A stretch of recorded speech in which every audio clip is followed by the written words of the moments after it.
And away we go. What's up, people? I gotta see if this thing even works. Hang on. Does that have a... Oh, it does do it. Okay, I had to check something. I haven't used this one for a while. I was too lazy to make a new intro video. Happy damn New Year. Rabbit. Too late. I already said the wrong thing. I've got my cup of coffee because I need it today. Holy moly. Oh, I didn't drink much last night. I think I might have had a total of 3 beers the entire night. And I had a glass of champagne, too, at midnight. But I'm still tired. I was up too late. I'm not used to being up late. I'm an early to bed, early to rise kind of guy. But anyway, happy New Year, everybody. I hope you all had a wonderful night. My night was fun, although disappointing in certain ways, which I will explain later. Well, only one certain way. But Lady Boomer and I had fun. So that's all important, right?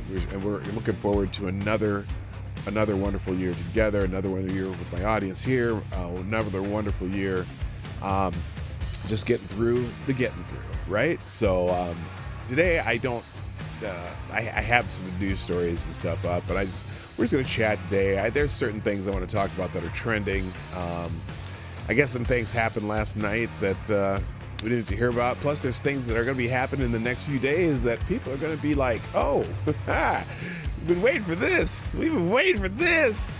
And I'll tell you all about it after we play the intro. So, Johnny, are you ready over there?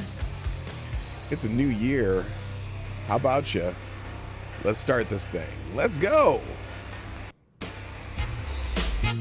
Ladies and gentlemen, coming to you live from the Lucky Dog studio in a hidden location somewhere in the upper Midwest of the United States of America, it's a brother making his own way, but with all the wrong opinions.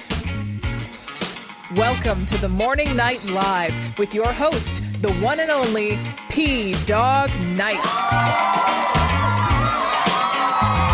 Yes.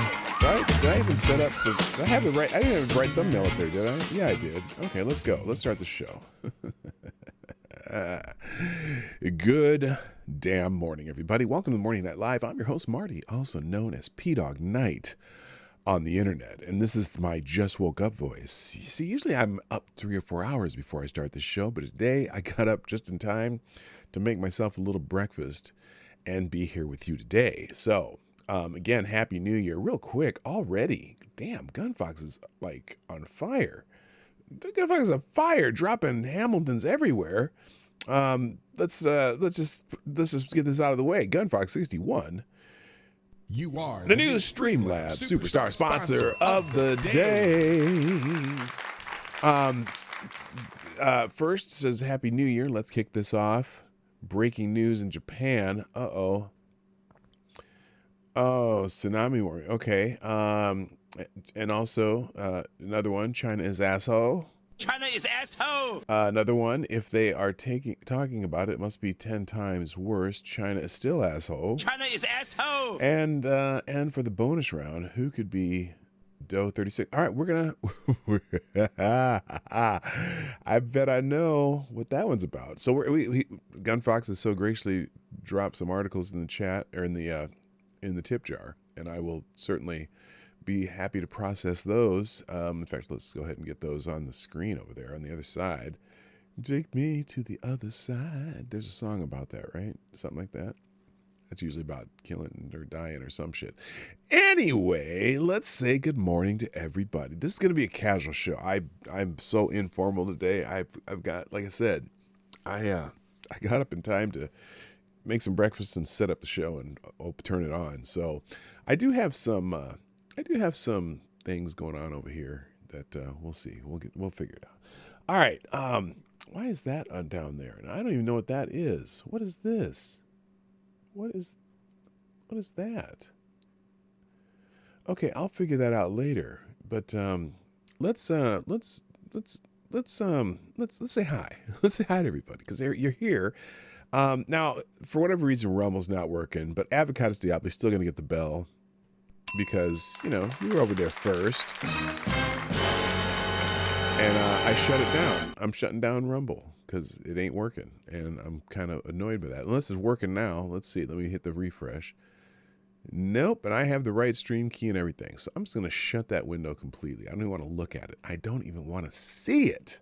It's very annoying. In fact, I should probably, you know what I should do? I should probably end that stream though, because then, because I don't want that stream running if it ain't running. You know what I mean? So here, let me go shut that down. There, that's done. Boom, gone. Get out of here. Go to hell. Anyway, on YouTube, oh my goodness, the grand appearance, the rare appearance of that special viewer known as Rabid Rabbits is first in the chat. Oh wait, why'd I hit Avocados Diaboli's music for that? I don't know. That was weird.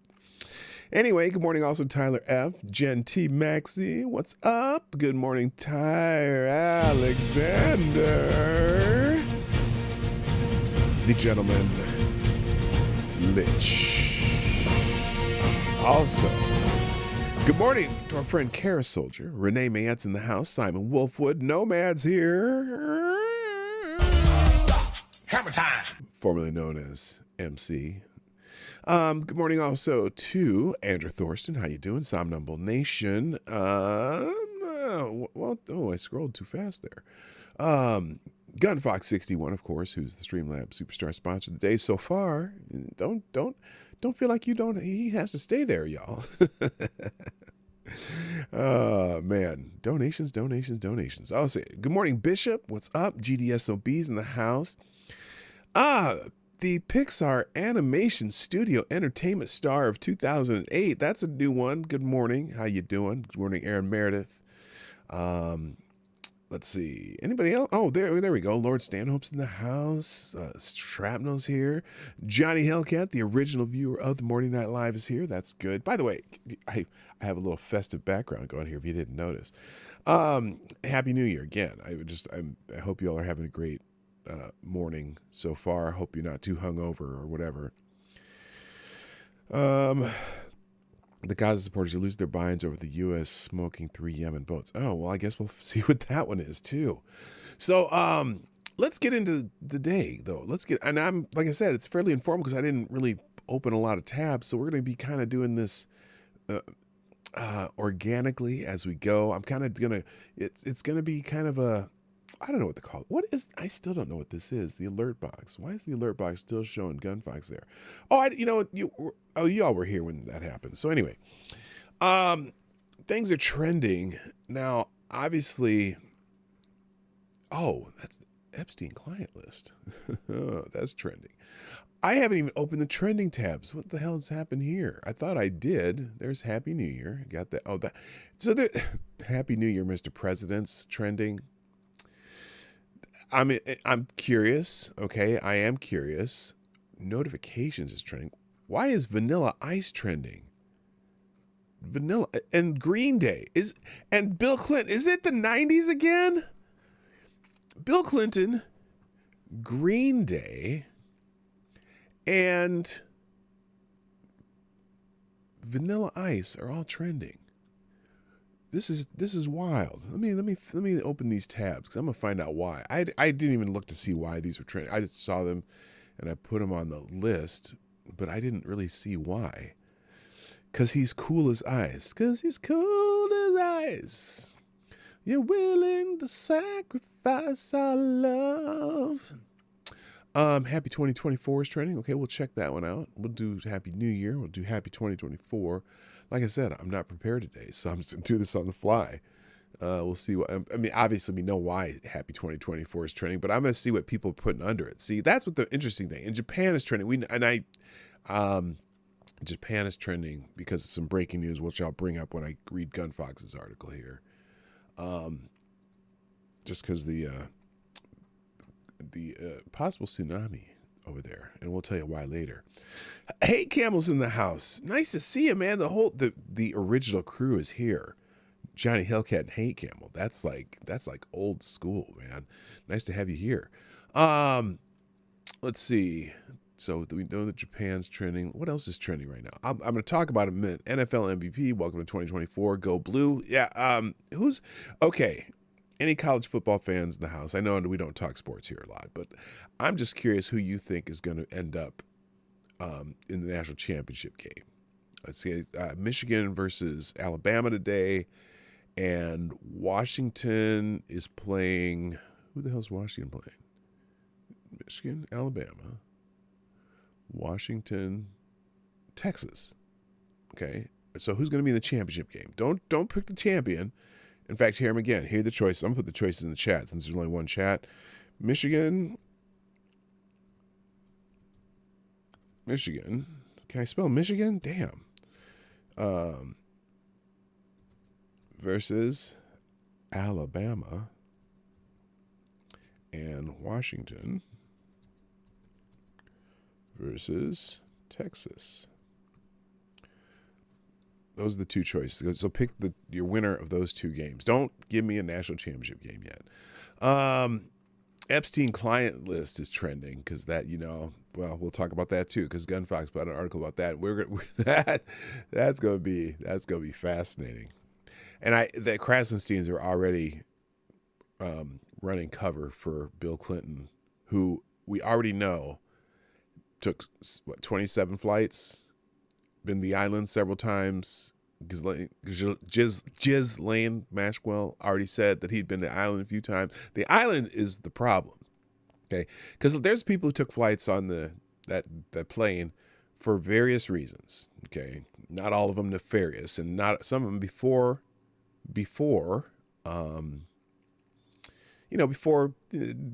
Epstein got notorious and before he had an island. But it's the people who went to the island I'm concerned about. All the celebrities going to the parties at the island. The picture of Bill Clinton getting a back rub from one of the plaintiffs in the Jeffrey Epstein case. That's interesting, right? You got a picture of Bill Clinton getting a little massage from one of the girls. Interesting. So Bill Clinton's trending too. So let's make sure I got that tab open. Good Lord. What is going on? Let's see. What the hell? I just clicked the damn link. There we go. Bill Clinton. Okay, we'll have that one open. We're gonna go through this whole list. Oh wait, why is okay? I did that wrong. Jesus, what's going on here? Let me get this right. So let's see here.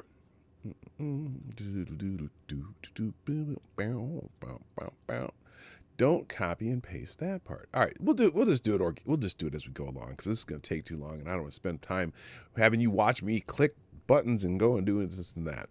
So in the chat, let's see who's asking. Okay, so Tyre Alexander thinks Texas and Bama. Resolute Gem thinks Bama and Washington. Darren Root, Texas because Hank Hill. Okay, it is football. We all lose it for it existing. Ah, fantastic. To be honest, Bill Clinton wasn't delighting on the island. Bill was shaking. Oh, Jeffrey Epstein down? Maybe. It's possible. I think Epstein had more than one jet. Only the one had the special nickname. I agree. I know.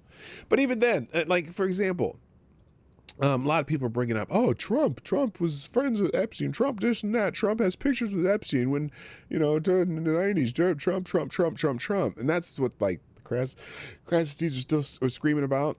But you got to remember, Donald Trump famously broke off his relationship with Epstein after Epstein did something inappropriate to one of his guests at Mar-a-Lago. Donald Trump was one of the people who gave up evidence against Epstein in the Florida case. So Donald Trump is like, cut him off soon as something stupid happened.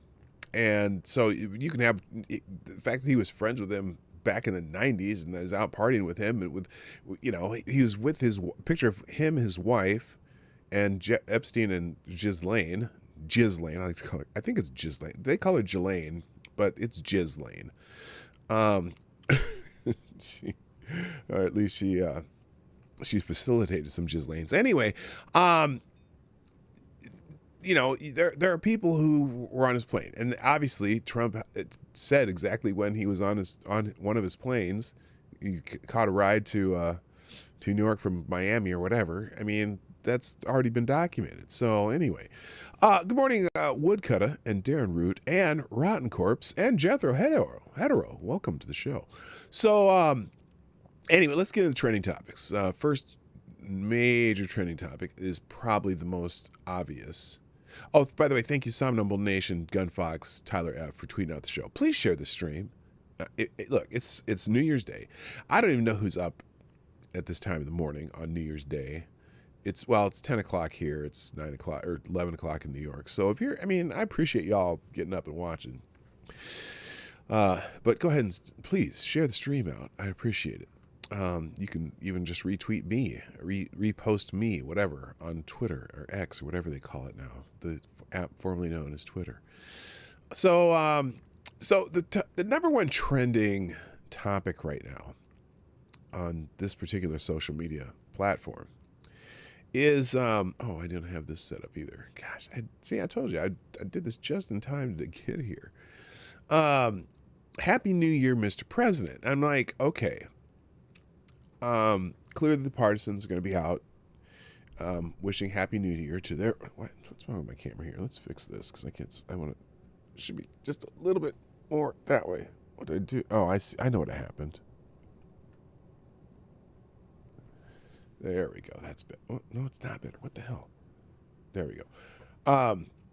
So partisans are going to be out, either kissing Trump's ass or kissing Joe Biden's ass or whatever president they're talking about. And so, and whatever. So here's I'm going into the trend, and I'll scroll slowly so I don't have any boobs and butts on the screen. Happy birthday, or Happy New Year, Mr. President. Us patriots have been waiting 4 years for you to take back your rightful seat back in the Oval Office. You're our only hope to be free Americans and a free future. We have believed you in you from day one. So let's do this. You are our only hope to make America great again. We never doubted you. So let's get this one. Done. Love every patriot. You are the GOAT. We have the utmost respect for you. You're made for this job. You proved it in 2016. In 2024, you'll be a legend. Thank God for you. The American people can't ever get enough of you. Thank you enough. Thank you for putting America first. Let's go and fix what the left has destroyed. We have nothing but faith in you. It's comforting. Thank you for never giving up on the greatest fight. Having you fight for us is what dreams are made of. So this is someone who's really into Donald Trump. Now, look, I appreciate Donald Trump as president. I would, if he's the nominee, I certainly will vote for him. I don't even have a second thought about it because he cuts through the bullshit, and I think he really does see what things, he's a moderately conservative Democrat, to be honest with you, but he knows what the people want. And yeah, brevity is definitely a lost art. That's some overkill shit. That's a little bit too. Look, like I said, I like Donald Trump, but I'm not gonna. She's getting everything plus the taint. I'm sorry, and I'm just like, you're going a little too far there. But still, no. But as far, Cale Yarborough passed away. Y'all know who Cale Yarborough is? One of the great NASCAR drivers. Did he do some indie stuff? Some of the guys back in the day used to do a little dabble in both Indy and NASCAR. Like AJ Foyt was phenomenal in both. I think Cale Yarborough is strictly NASCAR though. One of the great drivers of the yesteryear in the 70s. Back, he had some battles with Richard Petty and AJ Foyt and all that. Man, they were great. So anyway, so that's one of the happy. Now I want to find one for Donald Trump. Now this is Happy New Year, Mr. President. That's the president of Nigeria. Here's another one for Donald Trump. Someone with looked like Arabic writing. Happy New Year, Mr. President. So they like Trump. Somebody likes Trump. Another one, Happy New Year, Mr. President. This one's for Donald Trump too. For Johnny MAGA. Happy birthday, Mr. President. Okay, another one for Trump. Now, I don't know what the point of this one is. I'm going to skip this one because it's I'm a little afraid of what the rest of this picture is going to look like. Yeah, I don't need to see this. It's weird. Okay, that's a weird picture. There's no parts, but still a little too weird to put on the screen. Here's one for Vladimir Putin. Happy birthday, Mr. President, or Happy New Year, Mr. President. Vladimir Putin addresses the Russians with New Year greetings. The main thing, the year 2023 will become part of history, and we will have to move forward to create the future. Well, that's brilliant. That almost looks like an AI Putin, though, doesn't it? That doesn't even look like a real person. That don't look like Vladimir Putin. Here's another one for Trump. This is somebody for, I don't know where this is. This is, I don't know what that flag is. Okay, and that's a K-pop guy. Lots of people saying happy birthday to Mr. Trump, President Trump, though. So I'm gonna take this off the screen for a second, and I'm gonna see if I can find one for Joe Biden. I'm about 20 tweets in, and still not one for Biden, and I'm trying to figure it out. See a lot for Nigeria. Oh, here we go. Here's one. This is cute, I guess. Happy birthday. Happy New Year, Mr. President. Biden and Wyden. Okay, that's...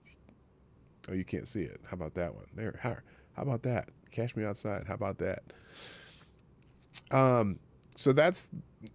I don't have one praising Joe Biden yet. I'm sure that the Krasen Seeds will have one up here. Oh, here we go. Finally, here's one. Now here's a nice one for Joe Biden. I gotta be equal opportunity here. Happy birthday, or Happy New Year, Mr. President. I'm going to do all I can to make sure you're reelected POTUS 2024. Okay, and there's Joe Biden and his lovely wife, Jill Biden. The Dr. Jill Biden. But it's weird. I'm not seeing any others.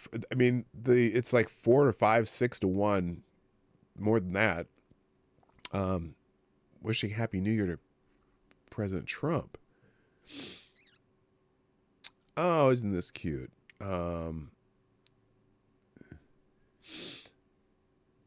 Drop. Green Day's American Idiot.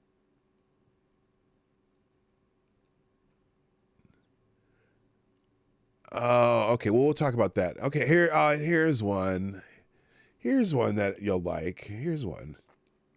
Happy New Year, Mr. President. Happy New Year, Jack Smith. Happy New Year, America. Oh, they love them some Jack Smith. Yeah. I'm pretty sure you like Mr. Mehoff, too. His first name's also Jack. So say Happy New Year to Mr. Mehoff. Hello, TexAG007. What's happening? All right. What is this? Okay, that's weird. There's some weird stuff going on Twitter. All right. Let's move on. What else is trending? Happy 2024. Now, there's a couple in here that I saw that these aren't related to presidents, and this is Carl Benjamin, aka Sargon of Akkad,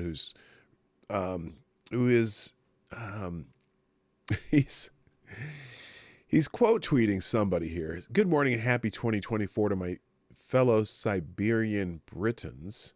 It looks quite mild out there today, but don't be fooled. I'm sure that's just the permafrost setting in.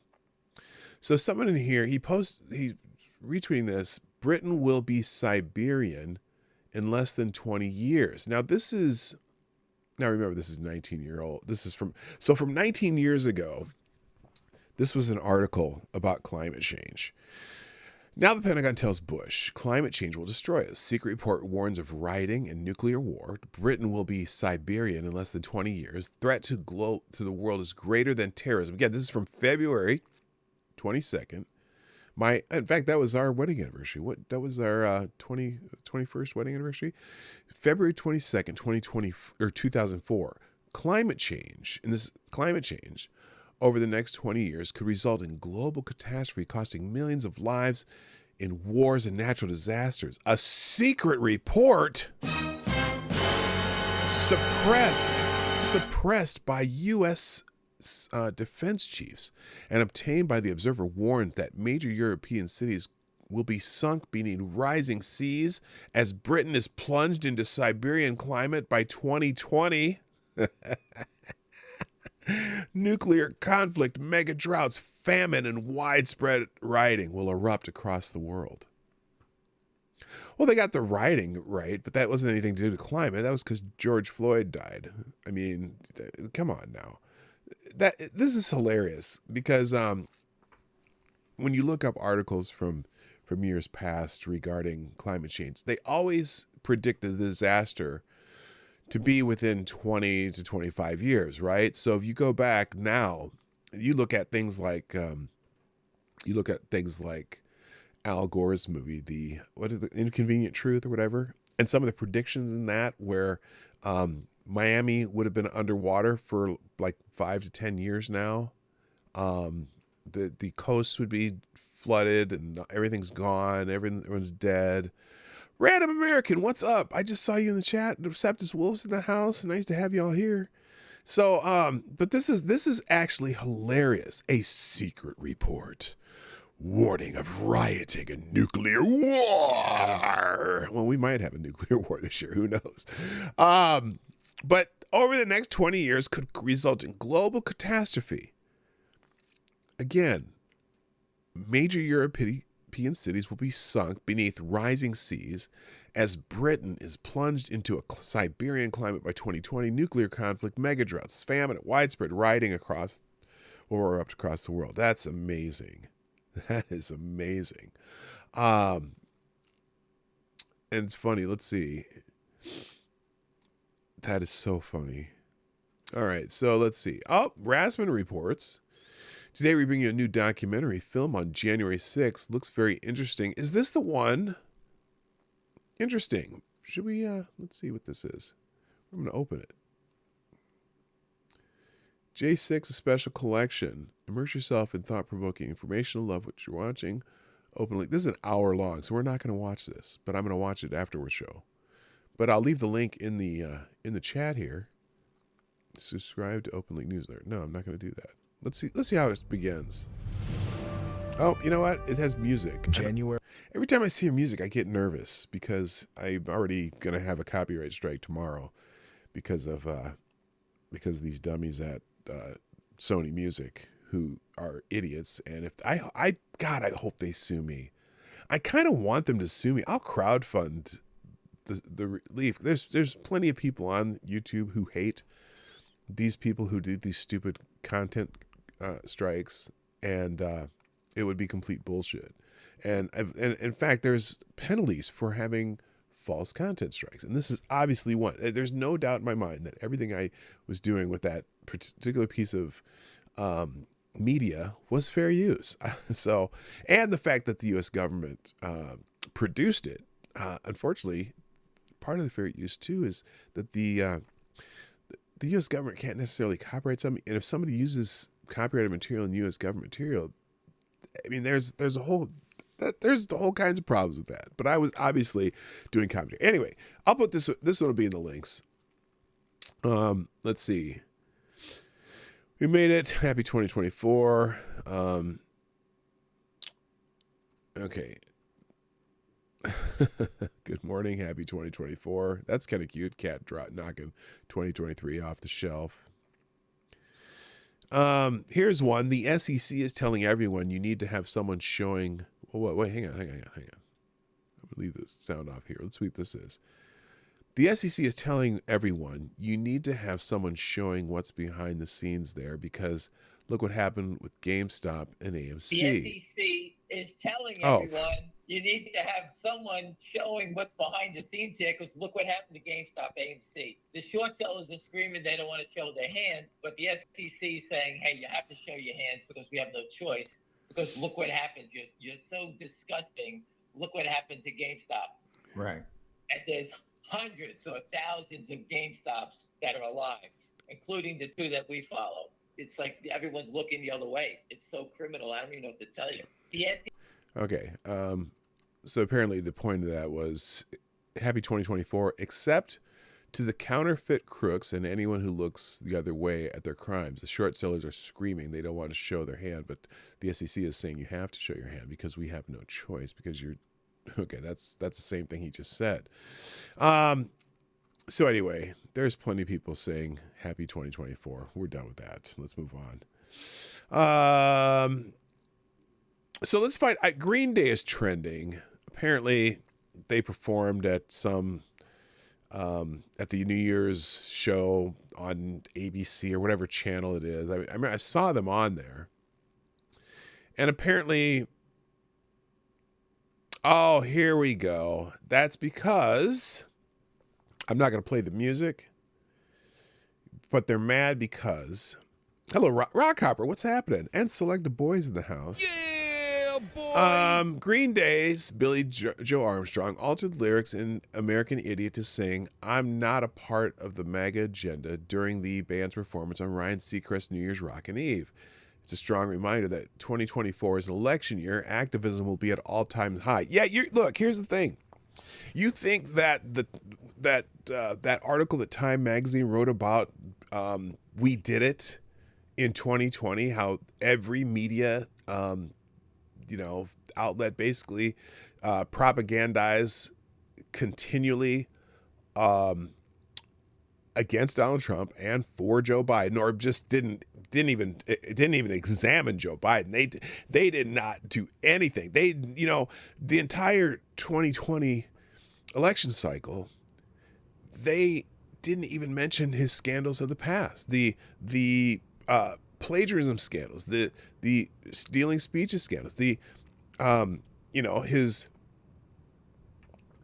very interesting uncoded language, talking about people in the urban jungle and being against BuzzFeed. They didn't examine Joe Biden at all because they wanted him to win. They let him sit in his basement without being asked any questions because they wanted Donald Trump gone. The entire media establishment, the mainstream, leftist media, which is most of the media, the Democrat media. And so, Green Day, who's, again, trending because they're shit in the 90s, changed their lyrics to slam Donald Trump and the right. Well, you know what? We don't like you anyway, shitheads. So someone down here saying, I could say Green Day has been relevant since the 90s, but that's lame. Calling them punk rock is an insult to the anti-establishment, anti-empire roots of the genre. With Green Day's display, the genre has become a mockery of itself. Yeah, they're literally, it's funny. They are rage for the machine, they're not raging against the machine anymore. They're raging for the machine. Rage Against the Machine and Green Day have sadly abandoned their core conservative values and Christian messages in favor of woke tomfoolery, which is why kids today prefer our church band, Shifty Nelson and the Dixieland Scooters. Okay, that's funny. That's funny. That's funny. My favorite band is Bon Jovi. They and Bon Jovi support Democrats and Democrat causes, but they, unlike Green Day, do not incessantly stick it in your face. They do fundraisers, but do not live and breathe politics. So, whatever. It's Green Day. They've always been, anti-Republican. They wrote American Idiot was about George W. Bush, right? That was basically what that was about. But I find it funny that Green Day is trending, but also Vanilla Ice is trending. Now, why is Vanilla Ice trending? Well, because Vanilla Ice and the Teenage Mutant Ninja Turtles performed at the New Year's parties for Trump at Mar-a-Lago this year. So, here's the thing. The people who have the money to pay for this stuff generally are the people closer to our age than the kids' age. So I suppose they can go out and buy performers that from whatever. But Benny Johnson, Trump is ringing in the new year, jamming out with Vanilla Ice at Mar-a-Lago. That's funny. You know what? I wasn't going to have that on the bingo card this year. leftists laughing because Trump hired Vanilla Ice to perform at Mar-a-Lago. They have nothing else to talk about, so they're mocking him. Vanilla Ice was pretty good back in the day. Plus, he's a patriot and not a soy boy. If you remember Vanilla Ice, you grew up in a good time. But yeah, it's funny. Vanilla Ice, Bill Clinton, and Green Day are trending. What year do we wake up in? Speaking of Bill Clinton trending, he's trending because I'll get to him in a second, but because the Epstein client list is trending. So you're aware that the Zombie Teddy, good morning. How you doing? You're aware that the Epstein client list that was in the Ghislaine Maxwell trial is going to be revealed, minus a few people who objected and were able to have their names redacted on this list. Let's see here. We'll never stop fighting until every child sex trafficker is brought to justice. That's someone saying with that. And we know Bill Gates spent time at the island too, just FYI. Bill Hecht was a journalist for Capitol Hill became propagandist writing screenplay for Hollywood, would arrange fundraisings with moguls for money to support a Jewish army in Palestine to help fight Axis. Okay, I don't even know what this is. Why is this on here under Epstein client list?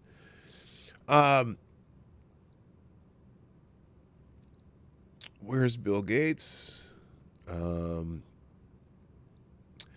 this is really weird. I'm gonna go off the screen here just to make sure I don't see anything I don't want to see on the screen. Still nothing. Waiting for the Epstein client list. Oh, wait a minute. The song Fiesta, which is known as Remix by R. Kelly, featuring Jay-Z and Boo and Gotti. Did you know that video for that song was filmed on Jeffrey Epstein's island? You got it. Hang on, we'll let's mute it real quick. I want to put a picture of this up though. Oh, I can't. Why can't I do this? Here, hang on. Let's do this. Here we go. Fiesta is a song by singer R. Kelly, featured rappers Jay-Z and Boo and Gotti. This music video was filmed on Epstein Island. And they're scrolling down here. Fiesta follows the previous single. Okay, music video was directed by R. Kelly and Little X. Contrary to popular belief, the music video was filmed on Jeffrey Epstein's island. Now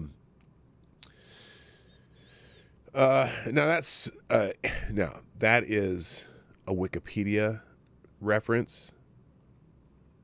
But it seems some people say it's been debunked. Some people I don't know. I have no idea if that's true or not. Here's though, how many times does Adam Schiff go to Epstein Island asking for a friend?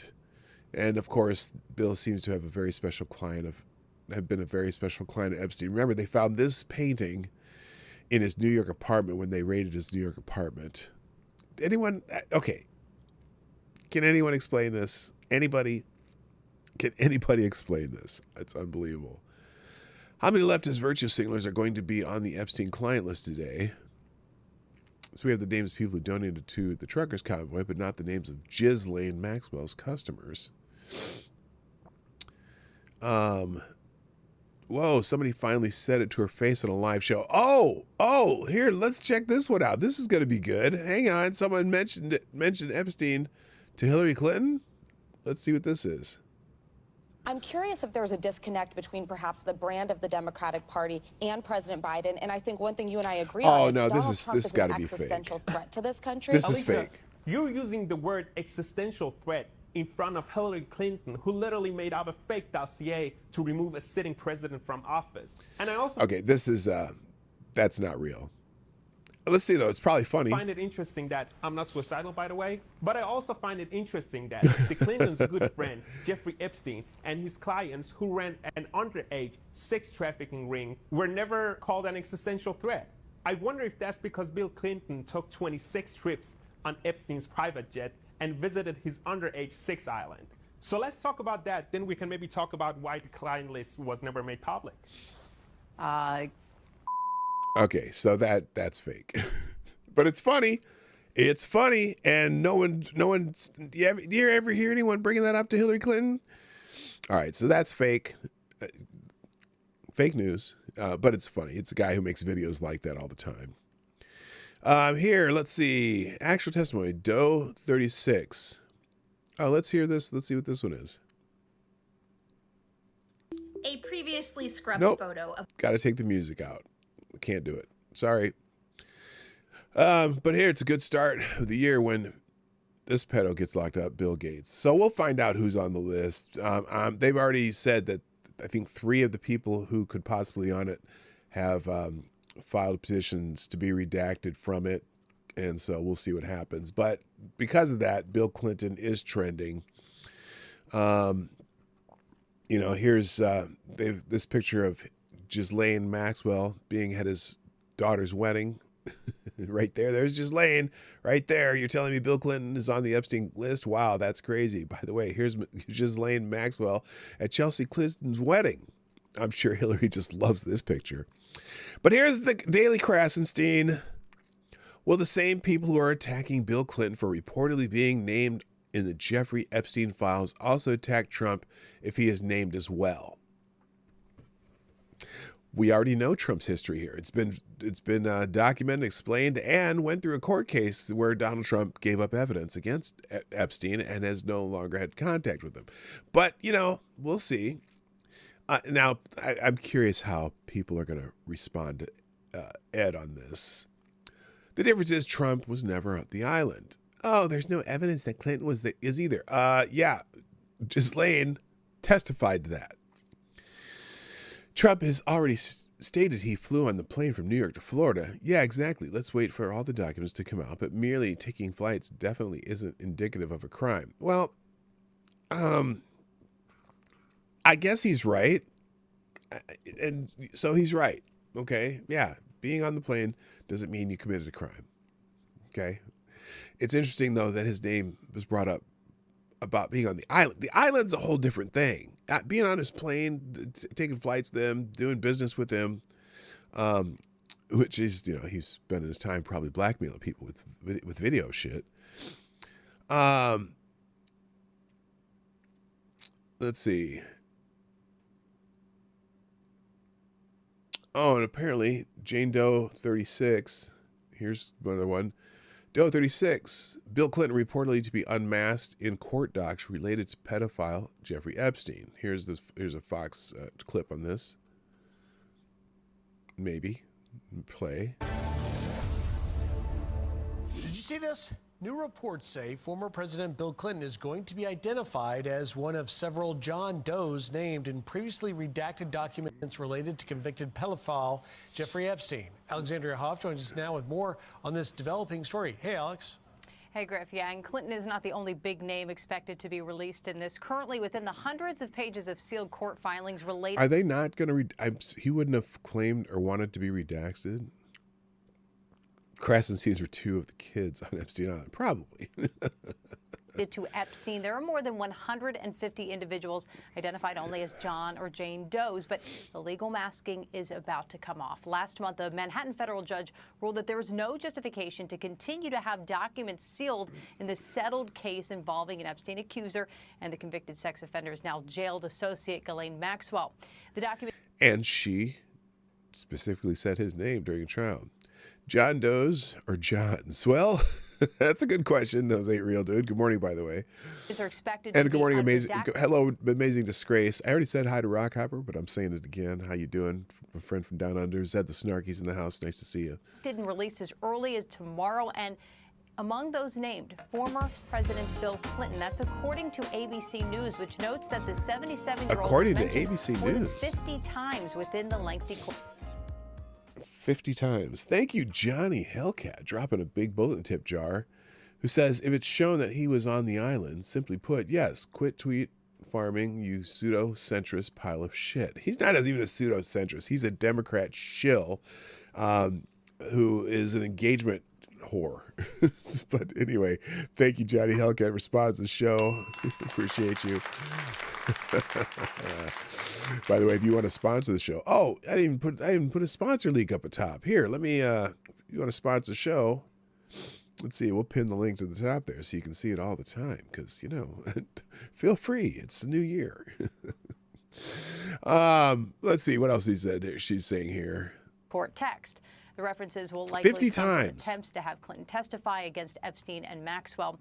The ABC News report mentions that there is no indication that the records contain any evidence of illegal conduct or allegations of wrongdoing. I did not have sex with them teenagers.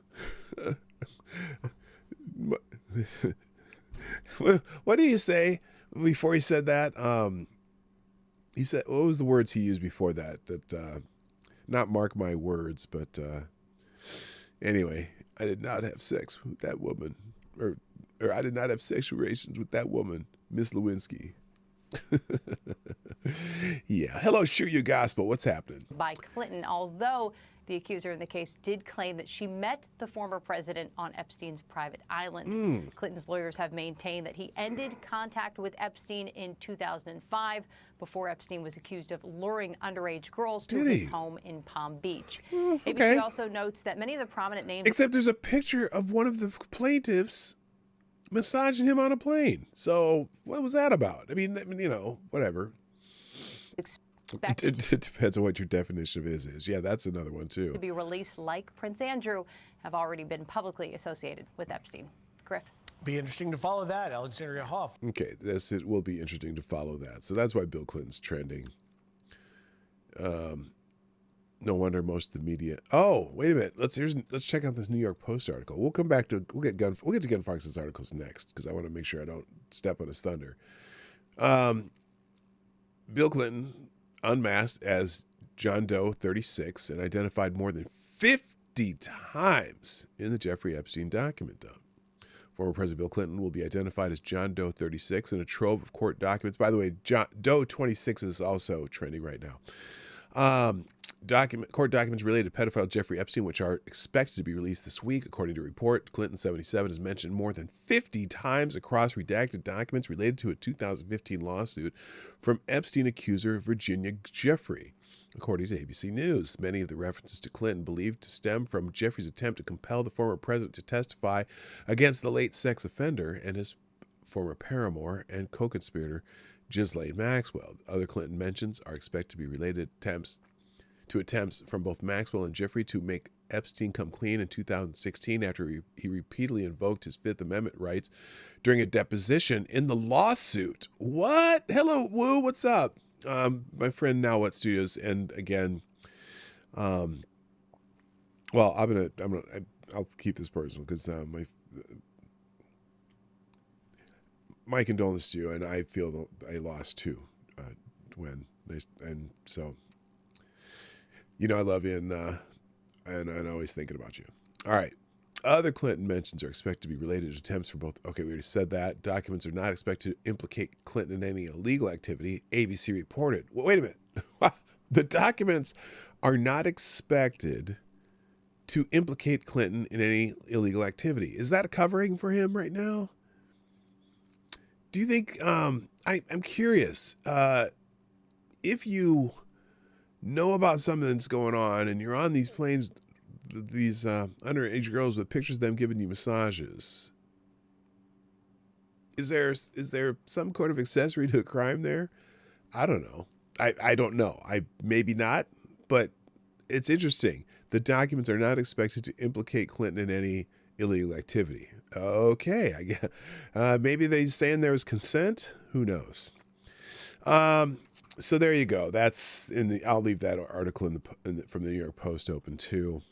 Let's move on to Japan is trending, and that's one of the articles that Gunfox gave me this morning. So let's get to that. And Japan's trending because there was an earthquake that hit central Japan. Here's some pictures. Effective earthquake that hit central Japan today. Roads cracking and pavement rising. So this is some someone has some video of what's happening. Here's video from there. Let's play this. Like you see the earth moving, and look at.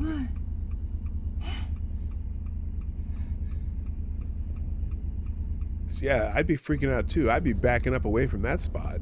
I'm just saying, that should open up.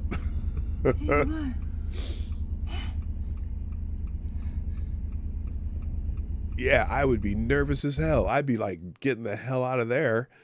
Anyway, so let's see. That is wild. Here's also in Japan, rocked by a 7.5 magnitude earthquake just as the 2024 year begins. Within 90 minutes of initial earthquake, 19 other aftershocks were recorded, according to the Japanese Meteorological Agency.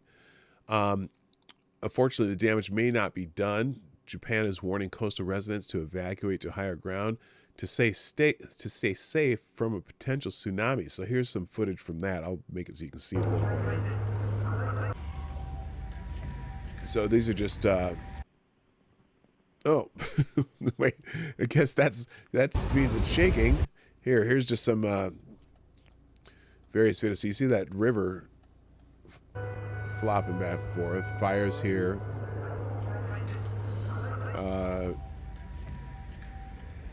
Where the earth pushed up. This building shaking.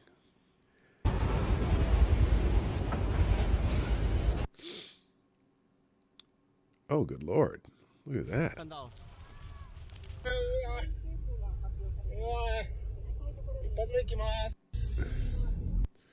So anyway, let's look at the article that Gunfox gave me here. Tsunami alerts in 4 countries as 9-foot waves threaten Japan after quakes bury people alive, sparks fires, risk landslides.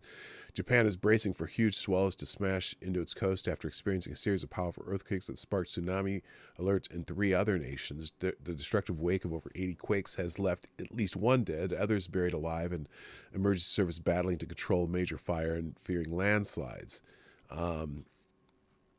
A quick succession of dozens of earthquakes struck Japan's main island of Honshu today, the worst being a 7.6 magnitude that hit at 4:10 p.m. local time. The quakes triggered urgent tsunami alerts, with officials initially warning that waves could be as high as 16 feet in some places. Now the tsunami threat level has been reduced to 9.3-foot waves. Well, that's a little better. While 3-foot waves have already been battering parts of Japan's west coast for hours. The worst affected areas are Toyama, Ishikawa, and Niigata, which are now facing the risk of landslides and collapsing houses as aftershocks are set to continue for the next few days. At least 6 people are buried under the rubble, the government said, adding that the army has been deployed to aid rescue efforts. 1 person has also been killed so far, but the death toll could rise. A huge fire is also currently raging at the residential area of Wajima. Ishikawa, which was close to the epicenter of the successive earthquakes. It has engulfed rows of houses with people being evacuated in the dark, some with blankets and carrying babies. The article goes on, but clearly this is concerning in Japan. Good morning, TC, by the way. Nice to see you. And Scribe Light, Dog Thrapple, New Year, Dog Thrapple. Thank you. So yeah, that's scary. And surely that's more proof of global warming. So there you go. Other articles that thank you, Gunfox, again for supplying some of the head banging news, as in head banging against my desk. President Xi had a New Year message. China is asshole. Here, let's make sure it's on the screen. There we go. Taiwan and China will surely be reunified. That's according to President Xi. Chinese President Xi Jinping, in his annual New Year's Eve address, reiterated his claim that Taiwan would surely be reunified with China. His message comes ahead of Taiwan's crucial January 13th election that will determine the island's cross-strait policy for the next 4 years. He also struck a stronger tone than last year's message, where he spoke of Taiwan being part of the same family.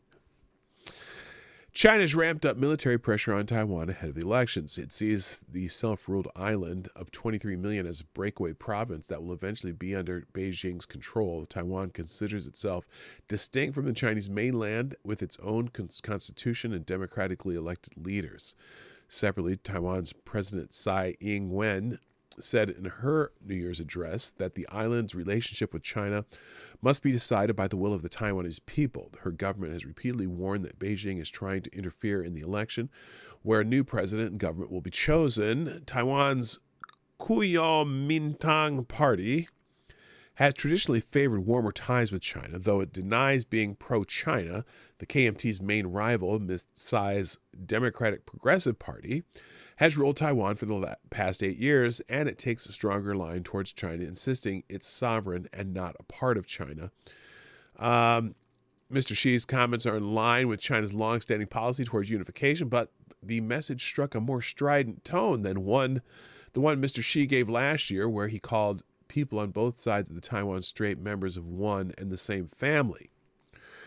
And then the issue of Taiwan has also strained relations between the U.S. and China a little bit, with the latter condemning any perceived support from Washington for Taipei. Beijing has said it reserves the option of taking all necessary measures, read into that what you will, against outside forces that interfere with peaceful unification. But both countries marked the new year with a positive message. Mr. Xi and U.S. President Joe Biden exchanging congratulatory messages on Monday. So there we go. And then there goes into why did China and Taiwan have poor relations? How is Taiwan governed? Blah, blah, blah, blah, blah. Anyway. China is asshole. Also in Chinese news. Now this is interesting. This is CNN. Xi Jinping rings in 2024 with a rare admission that China's economy is in trouble. Uh-oh. China is asshole.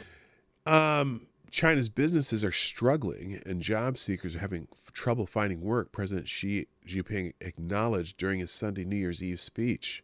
This is the first time Xi has mentioned economic challenges in his annual New Year's message since he started giving them in 2013.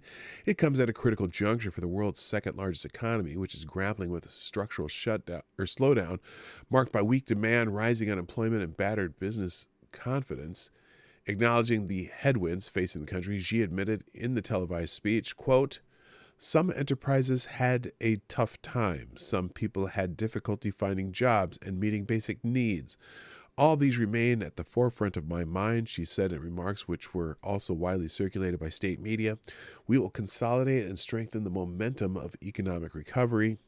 Hours before she spoke, the National Bureau of Statistics pushed its monthly Purchasing Managers Index survey, which showed that factory activity declined in December with the lowest level in 6 months. That's because you're fucking up Americans. Americans aren't buying shit because Joe Biden's fucked up everyone's economy. I wouldn't say Joe Biden, but he certainly has exacerbated, especially with the energy areas. And look, if China's manufacturing is slowing, or, what is this? He said the factory activity declined in December. That's because Americans aren't buying your shit because they don't have any money. Okay? So the idea that you want to destroy the American economy to, change how you trade oil with Russia and other countries, your little, whatever that thing is called that you're putting together. The problem is we're the ones who buy all your shit. Okay?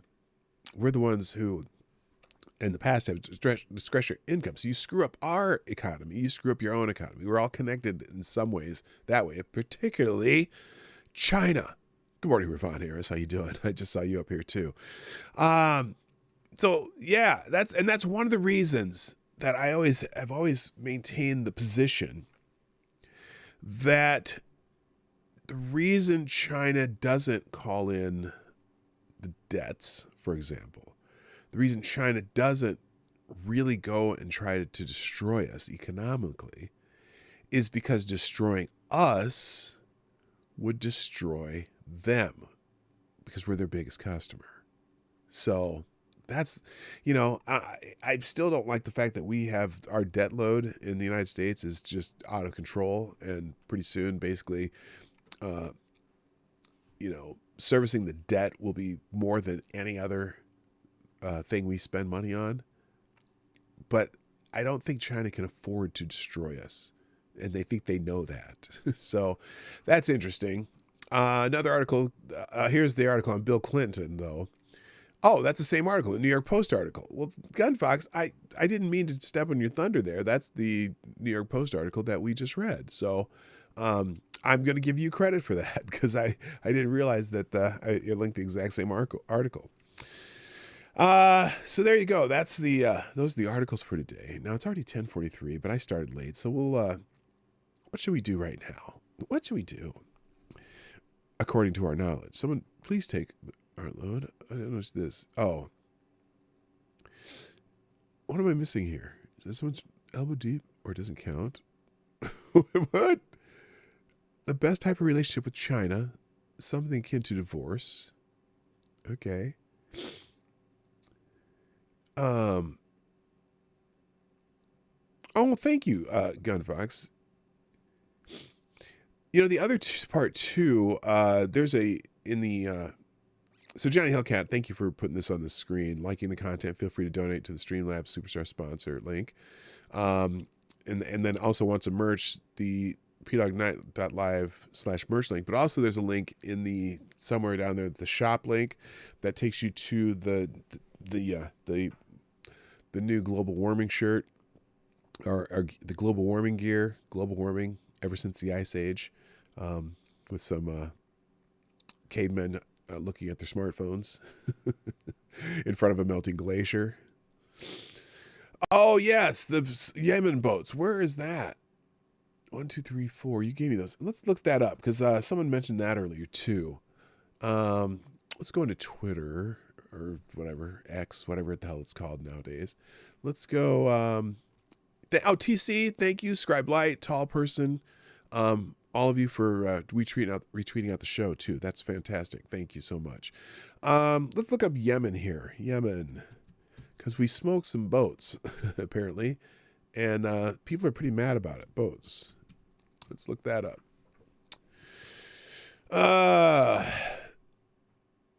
Okay, here's the New York Post article. I'm going to click that, and we're going to look at the hashtag. So here's the story from the New York Post. Maybe. There we go. U.S. forces sink 3 boats, kill gunmen after attack by Yemen Houthi rebels in the Red Sea. U.S. military fired on and sank 3 boats operated by Iran-backed Houthi rebels, killing their crews after the militants tried to attack a Maersk container vessel in the Red Sea early Sunday, officials said. Helicopters from the USS Eisenhower and USS Gravely warships opened fire on 4 Iranian-backed Houthi small boats, sinking 3 of them while responding to an SOS from a Singapore-flagged vessel, Maersk Hangshu, around 6:30 a.m. local time. The 10 Houthi rebels were killed, according to Haaretz. National Security Council spokesman John Kirby later insisted that the U.S. is not looking to expand the conflict and that the boats were sunk in self-defense, while warning America will take strikes preemptively if needed to protect its interests. We've got a significant national security interest in the region, not just on our own, the United States, and we're going to put the kind of forces we need in the region to protect those interests, and we're going to act in self-defense going forward, Kirby told ABC News. We won't seek a conflict wider in the region, and we're not looking for conflicts with the Houthis. The best outcome here would be for the Houthis to stop these attacks, as we have made clear over and over again.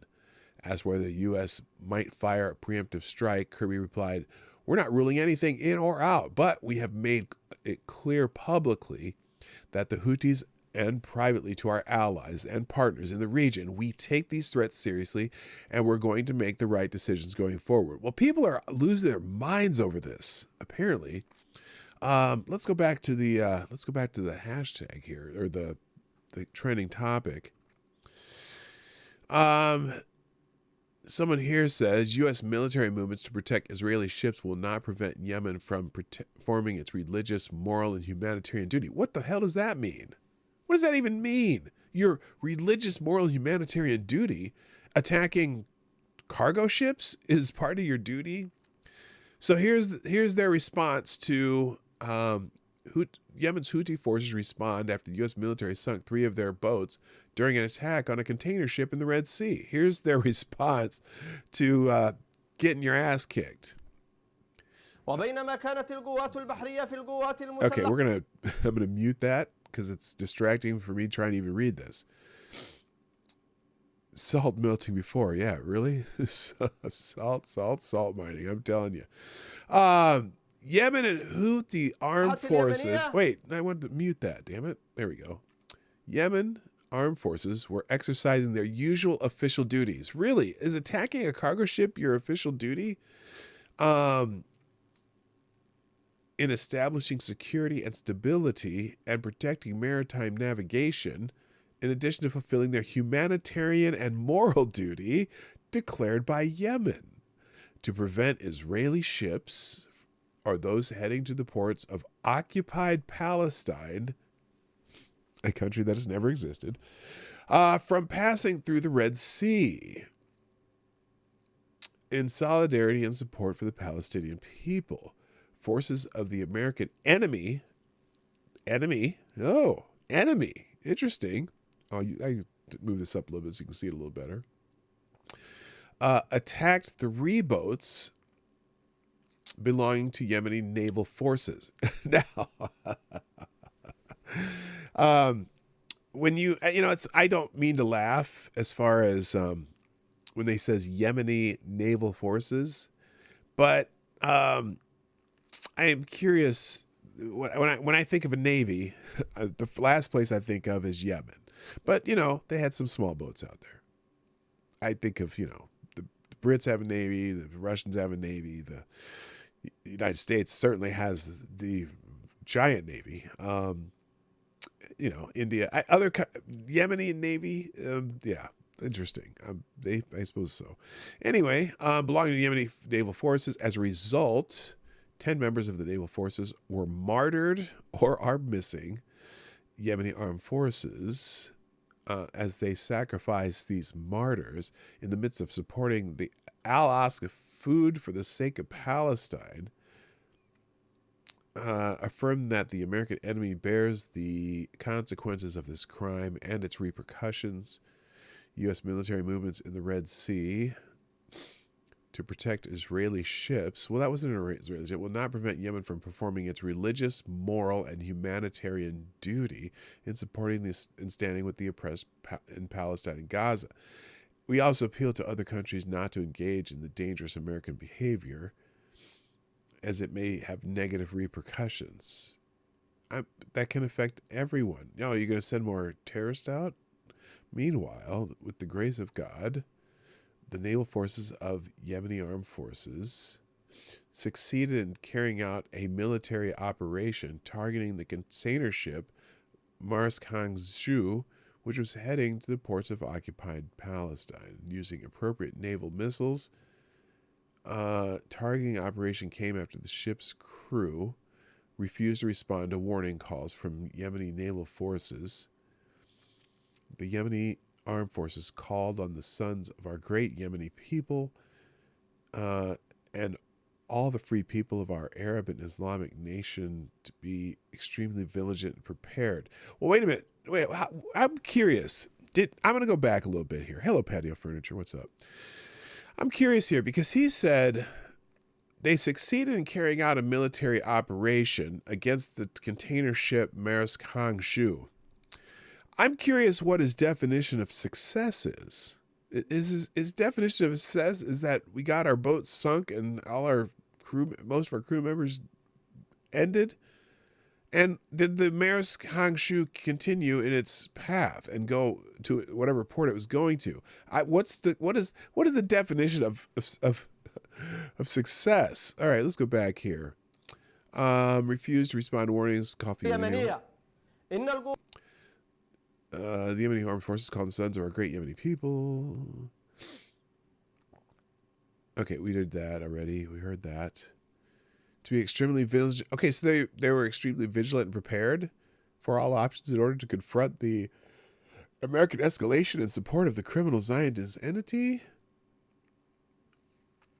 and encouraged it to commit more crimes against our brothers in Gaza. Okay, well, okay, apparently this is a success. So Yemeni struck over a dozen ships, not one person killed. The first thing the U.S. do... Oh, and this is amazing. Listen to this. I always laugh at how some people see this. Yemeni struck over a dozen ships, not one person killed. The first thing the U.S. does is sink 3 boats and kill 10 Yemeni soldiers like trigger-happy cowboys.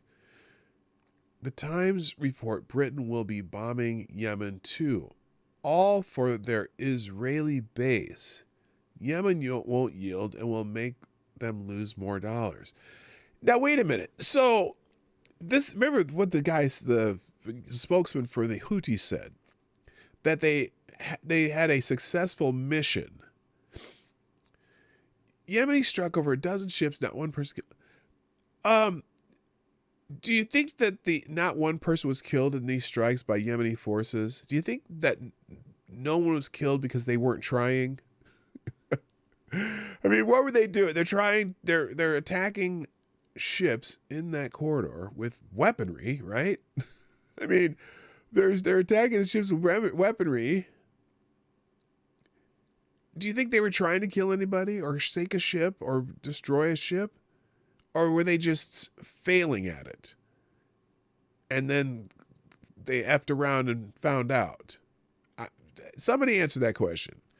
The Houthis done fucked up now. Now they feel the wrath of the U.S. Navy. One thing you don't do is fuck with American boats. Yemen. Yemen, cheer for more. Your boats are on the ocean. Okay, that's not nice. British Maritime Trade Organization, 3 small boats attempt to attack a merchant ship northwest of Hodeidah, port in Yemen. Exchanges of fire recorded between the crew on the ship and armed men on the boats. The ships of the multinational force arrived on the scene. The 3 small boats left. There were no casualties. So that was a different incident. But again, we just read the New York Post article. Meanwhile, in Yemen, they are dancing next to a seized Israeli boat. Okay. This is how the American battleship dealt with Ansar Allah boats in the Red Sea. The boats were burned, those on them were killed, and it was prevented from approaching or recovering the torn bodies around them.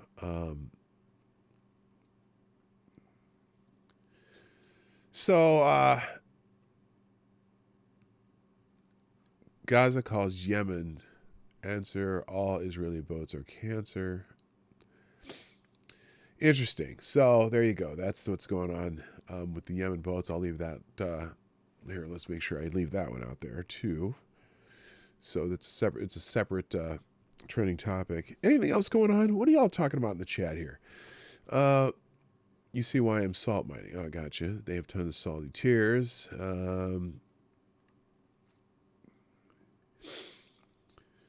Bookworm's in the house. What's up, Bookworm Addicts? Nice to see you. Yeah, Yemen kind of forgot we got the hang of this whole naval warfare thing pretty quickly back in the 40s. Yeah, I just don't get it. And I know they've, a lot of times it's interesting how sometimes the Iranians attack American ships with small boats because they're versatile. They're what's the word? They're more maneuverable. Small boats are more maneuverable, but we've got shit that can target them with just the radar and shoot them out of the water. So it's weird. Hello, Fox B2. The next claim, well, they were just trying to disable the ships, not kill anyone on them. That's 100% pure cope. Yeah, it's like, you're attacking ships with weaponry. You're what's going to happen to those ships with weaponry? Are they going to sink? And if they sink, what happens to the crew? Well, some get out in lifeboats, but you certainly are putting anyone in mortal danger when you do that. It's like, what are you talking about? Anyway, let's see. I had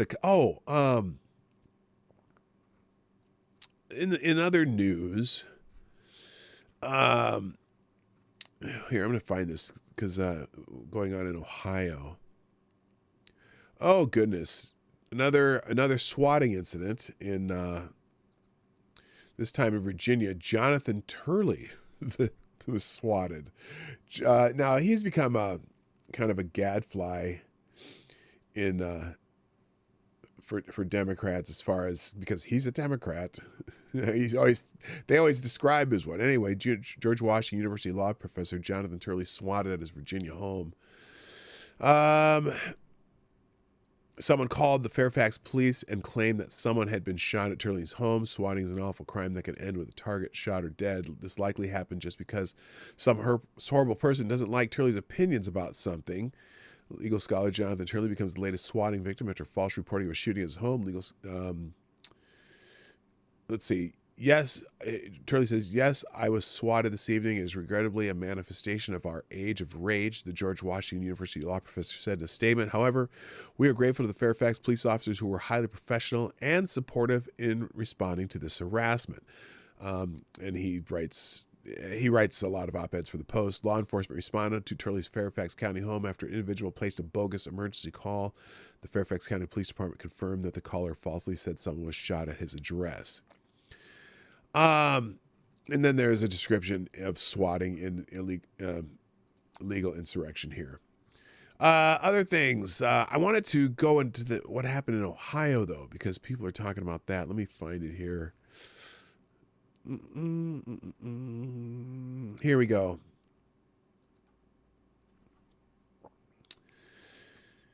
So, Republican Governor Mike DeWine has vetoed a bill that bans the medical transitioning of minors.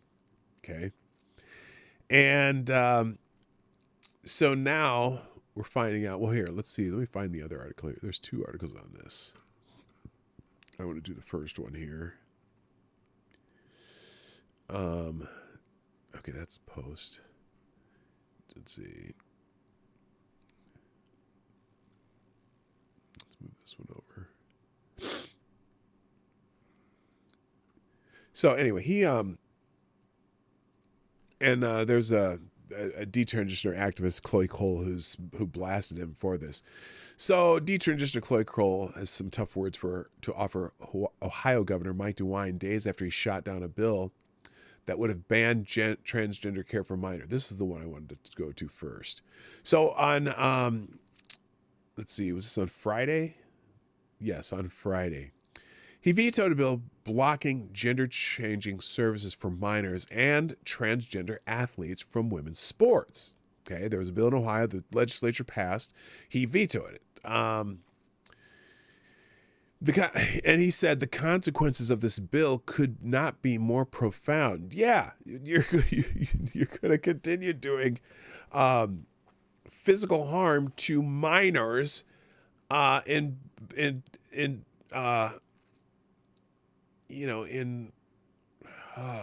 brain's not working. On behalf of activism. He said, I cannot sign this bill as it is currently written. Where do I sign House Bill 68? Were House Bill 68 to become law, Ohio would be saying that the government knows better what is medically best for a child than two people who love that child the most, the parents. I bet you have laws in Ohio against child abuse, right? I'm just curious. Anyway, the governor went on to say that his administration would propose rules in the coming weeks to regulate gender clinics and enhance protections for children, saying he especially opposed gender reassignment surgery for minors. Well, there you go. How about the drugs that do permanent damage to their bodies? While I've reached a different conclusion on whether to sign this bill, I do share a number of these concerns and agree that action is necessary regarding a number of issues that they have raised, DeWine said. He then invited state lawmakers, a majority of them in both legislative chambers are Republican, to collaborate with him in the effort. DeWine's announcement followed 2 weeks of deliberation after the state Senate voted 24-8 on December 13th to send legislation to his desk. The Ohio House of Representatives has passed the Saving Adolescents from Experimentation, SAFE Act, 68-24. If they did it by those margins, wouldn't they be able to override DeWine? Many Ohio Republicans, including U.S. Senator J.D. Vance, have expressed hope that DeWine would sign the bill. So people we're starting to get more information about this now, and that's where I'll go to this article we started before, where Chloe Cole, who's an activist against this type of mutilation of children, is lambasting his decision for allegedly being complicit in the sterilization and mutilation of children. She says parents don't have the right to abuse their children. There is no different from any other form of abuse. This is the sterilization and mutilation of thousands of children happening within a state that is being entirely complicit in the choice to continue this. DeWine, a Republican, vetoed the GOP-backed Save the Adolescents from Experimentation Act on Friday, sparking outrage from conservatives who blasted him as a coward for a decision. The bill would have banned gender-affirming procedures for minors in the Buckeye State and would have additionally barred transgender athletes from competing in women's sports. And then they repeat his line here. But he said he additionally cited the profound consequences of the bill that it could have on children struggling with gender dysphoria as well as their families, and said his decision boiled down to input from parents who believed their children's lives depended on the treatment they received. Well, that's what they're being told by the activists. And most of the doctors who are in this are activists, and they make a good penny from these too. He said, ultimately, I believe this is about protecting human life. Many parents have told me that their child would not have survived, would be dead today if they had not received the treatment they received from one of Ohio's children's hospital. That's because that's what people are telling them. They hang this threat of children ending themselves. And when these statistics show there's no change after these procedures. So it doesn't help. It doesn't change the ideation of that particular action that could be taken. And clearly it's not about that. It's about, there's so many other things that they're not considering. And also just the fact that all it does is beget them. They have the euphoria of the first procedure or medicalization, and that wears off, and so they need more, and that wears off, and they need more, and then you get to a point where you've completely mutilated your body beyond recognition or repair. Cole, who formerly took steps to complete a female-to-male transition and has since been among the most outspoken critics against gender-affirming care for minors, claimed that DeWine's veto came just days after she shared her story with him during a Zoom call. When I was describing every step of the treatment, especially when I brought up how young I was during every step, having been 13 when my puberty was suppressed, when I was drawn to androgens, and that I was 15 when my breasts were surgically removed, he was visibly disturbed. He knows just how horrific this is to children. His decisions to continue this. It's not just a matter of pure incompetence or ignorance. Cole briefly told Fox News Digital she feared the painful side effects of gender transition procedures would never cease, adding that she has lost trust in her healthcare provider and perhaps even healthcare in general. So there's an update to this. It's possible. And I hate it when people say, okay, so you took money from these people, so you're doing their bidding. But I wonder sometimes, GOP governor who vetoed trans bill received over $40,000 from children's hospitals supporting sex change procedures. Now, the children's hospitals may have donated to him anyway, and not just that particular. Look, children's hospitals have a large scope of their mission, right? It's not just the sex change procedures, but it's interesting to bring up this coinky-dink. Republican Governor Mike DeWine of Ohio received thousands of dollars in donations from donors who provided transgender medical services or opposed efforts to ban the procedures for minors. He vetoed the Bill 68 on Friday, which would have prohibited doctors from prescribing puberty blockers and cross-sex hormones for minors and banned boys from competing in girls' sports just hours before the deadline. A review of donations from 2018 to 2023 found that the governor received $40,300 from the Ohio Children's Hospital Association, Children's Hospital, Nationwide Children's Hospital, and ProMedica Children's Hospital, all of whom support transgender medical care. Yeah, it's a revenue stream for them.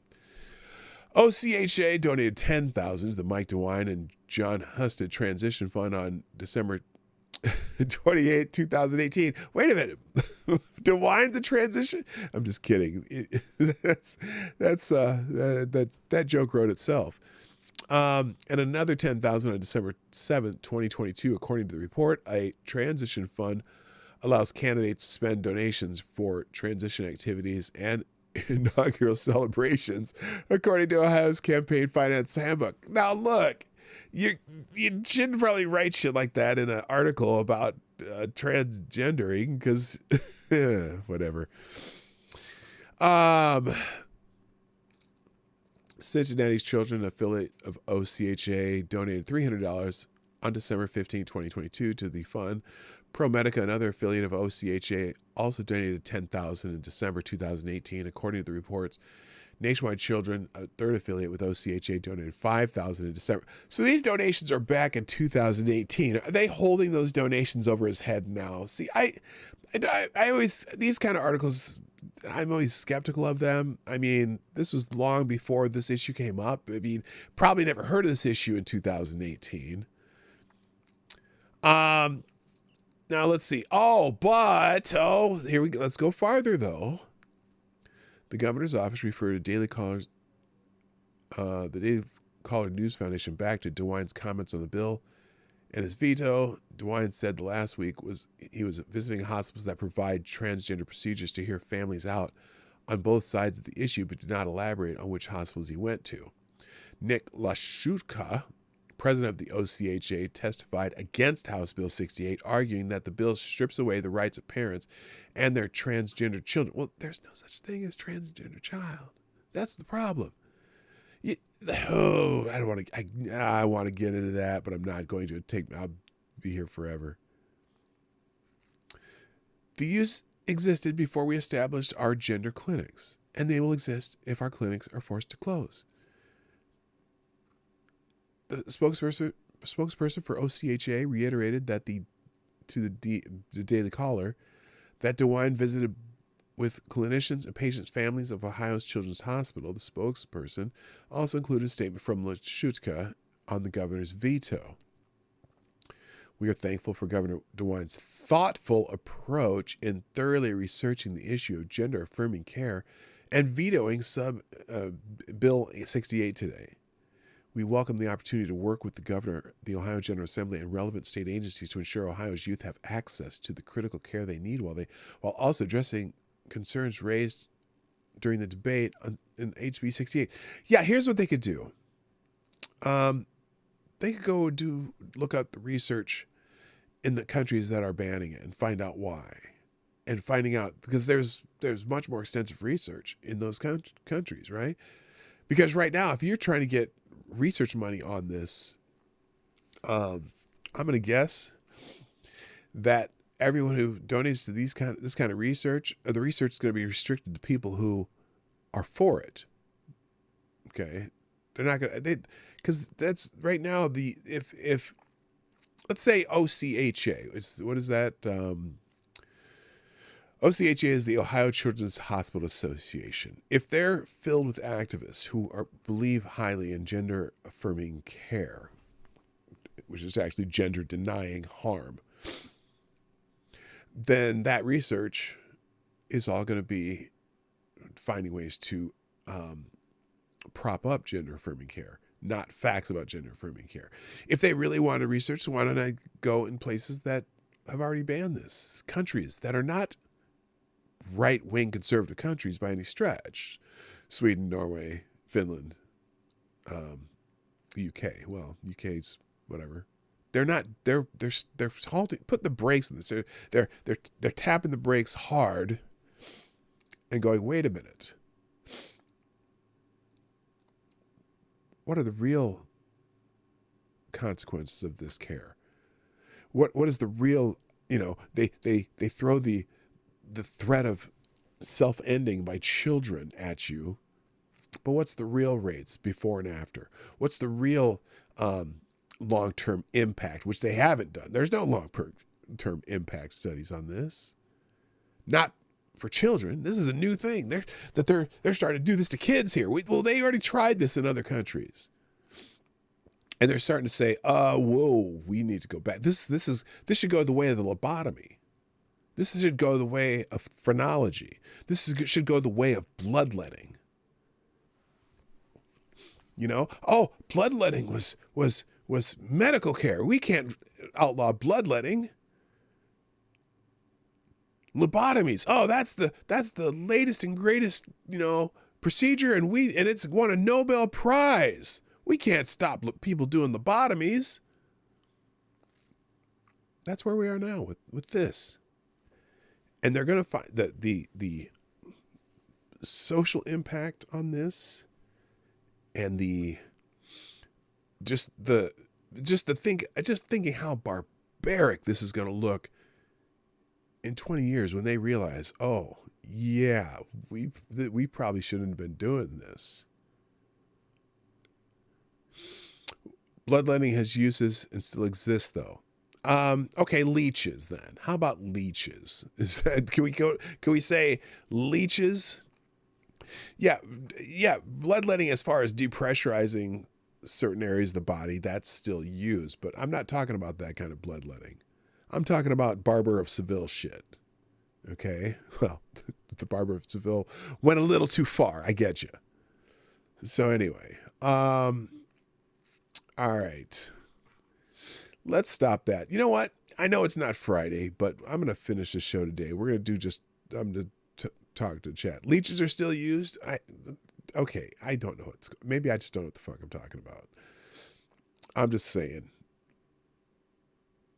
I'm talking about the kind of bloodletting they would make jokes about on Monty Python, okay? It's used for certain things, but it's not used for everything. Okay, how about the practice of throwing women in the water to see if they were witches, and if they floated, they were witches. How about that? Okay, all right. Let's open up a Q&A because I did want to talk about predictions today.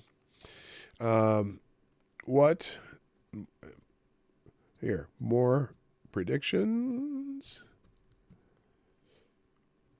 or more of what you're thankful for, or not, no. Or favorite stories of 2023. So you can drop those in the Q&A section. And let's do this real quick. We'll restore the one. No, we'll refresh over here so I can have the chat going too.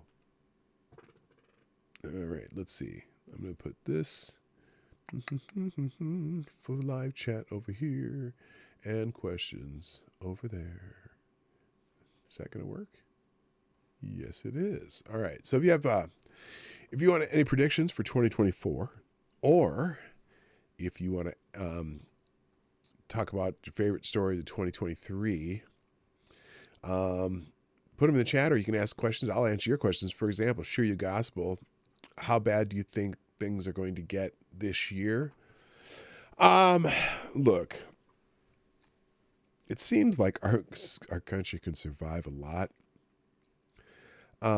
This whole thing with the Trump indictments, the states attempting to remove him from the ballot. First of all, the removing Trump from the ballot thing in Colorado and Maine, those are going to be struck down. In fact, they've already put Trump back on the ballot in Colorado because he appealed in time within the deadline that they said that he needed to. So for now, he'll be on the primary ballot. But the question would probably still go to the Supreme Court. Maine, I think her decision was dependent on a Supreme Court decision, even though she said, well, we're taking him off the ballot because of an insurrection. Insurrection. But my guess is that the Supreme Court will have to strike that down. And I would say 9-0, even with the 3 liberal judges, because the 14th Amendment specifically is the enforcement of that penalty, that punishment to a person for not running for office. It specifically is given to Congress, and also because Congress has passed a law on it. Not only do you have to do which is that's Section 5 of the 14th Amendment, which nobody seems to want to read. Everyone's just reading Section 3. Oh yeah, he's disqualified for insurrection. But the enforcement of that disqualification is through Congress in Section 5. Also, because it's through Congress and they have written a law that codifies the particular part of the amendment that they're all jumping for joy over, that means then Section 1 of the 14th Amendment would have to apply, which is due process. The 6th Amendment would have to apply because it's a law, that's a criminal law that would have to be adjudicated in front of a jury of your peers at a fair and speedy trial. And so there's a whole lot of things that if you read the entire 14th Amendment, it's very specific in who enforces that particular clause of the 14th Amendment. It's not some unelected state secretary of state who has an opinion, or a judge in a civil court in Colorado, which uses a completely different evidentiary standard. You know, the court's determined he engaged in insurrection. Well, wait a minute. How can you do that? It's a federal statute.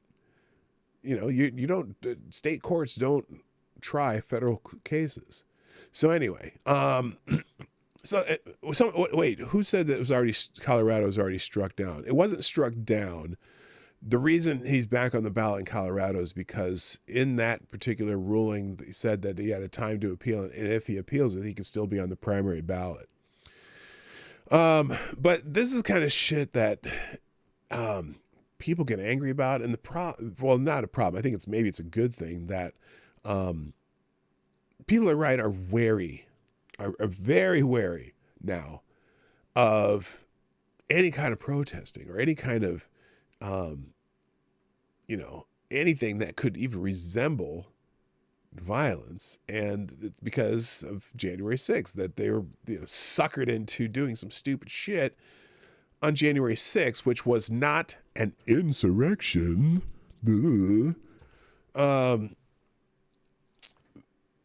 But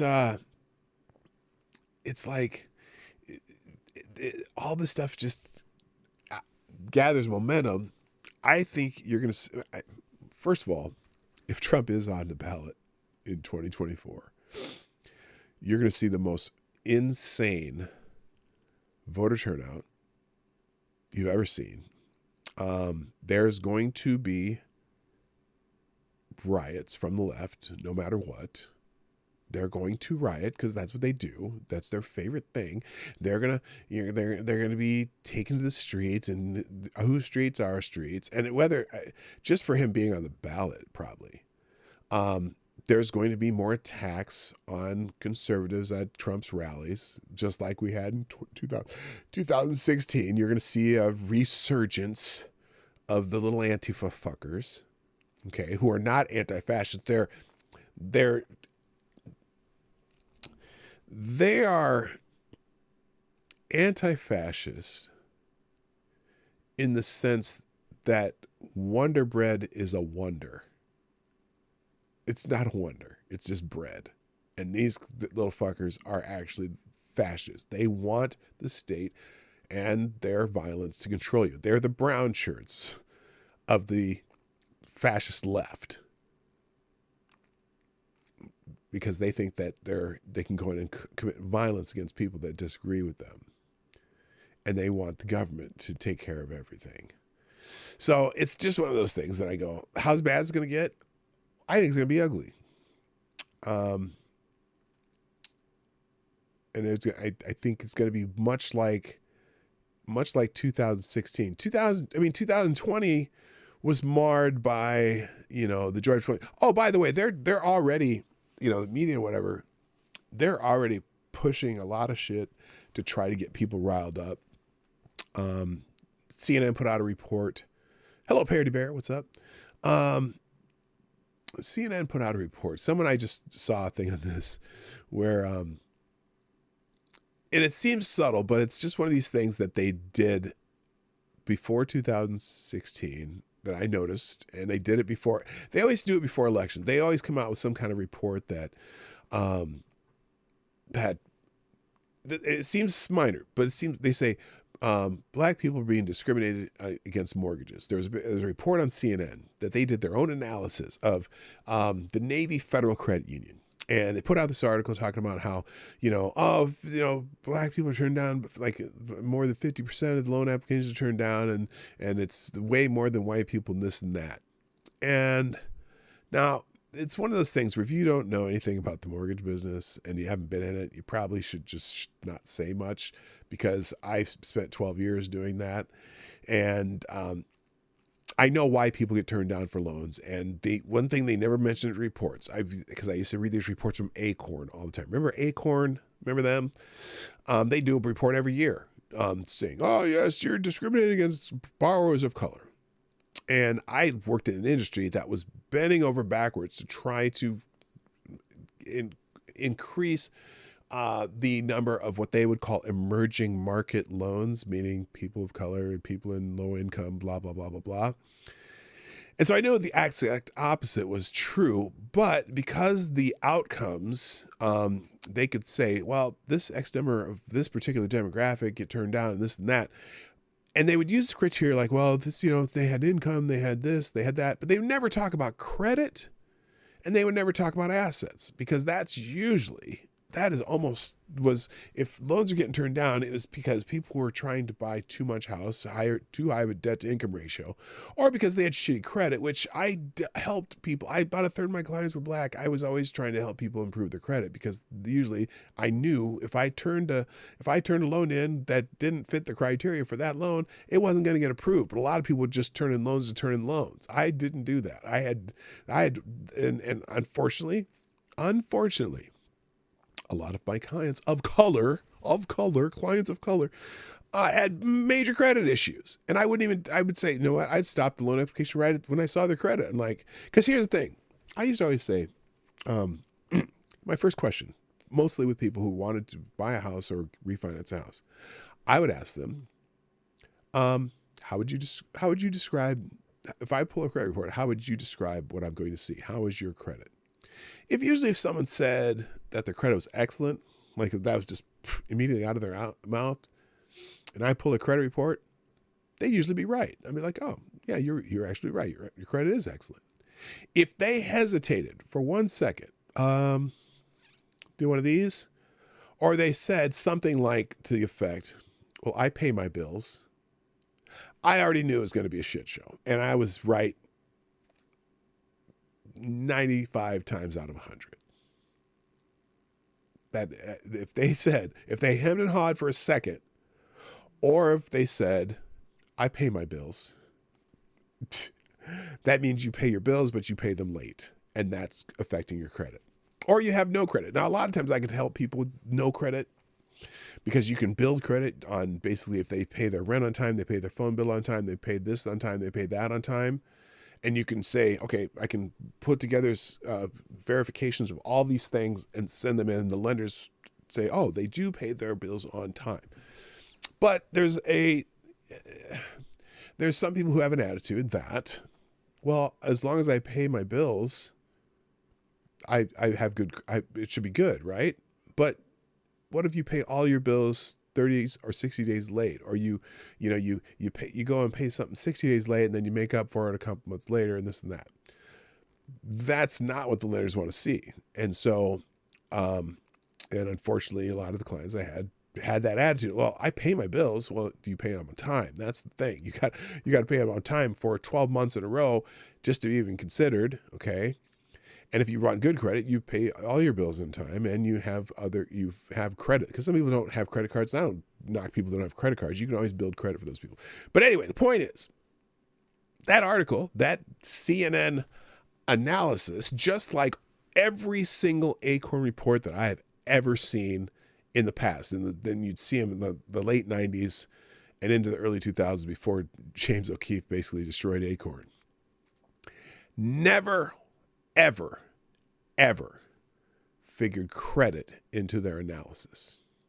And they also would never figure in debt to income ratio.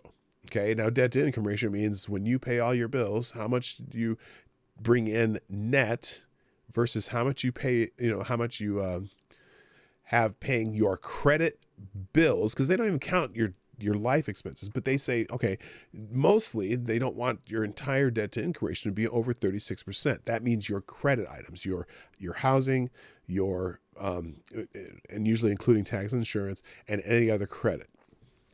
And so a lot of people say, well, they hear from their online mortgage calculator, oh, well, it says I make this much money and I can afford this much per month, because I can go up to this percentage. Okay. But they forget the fact that they have other bills, so they don't count that in effect. And that was a lot of times one of the things too. People were trying to buy too much house. And I've always tried to say, hey, get this figured out before you even look at houses. Okay.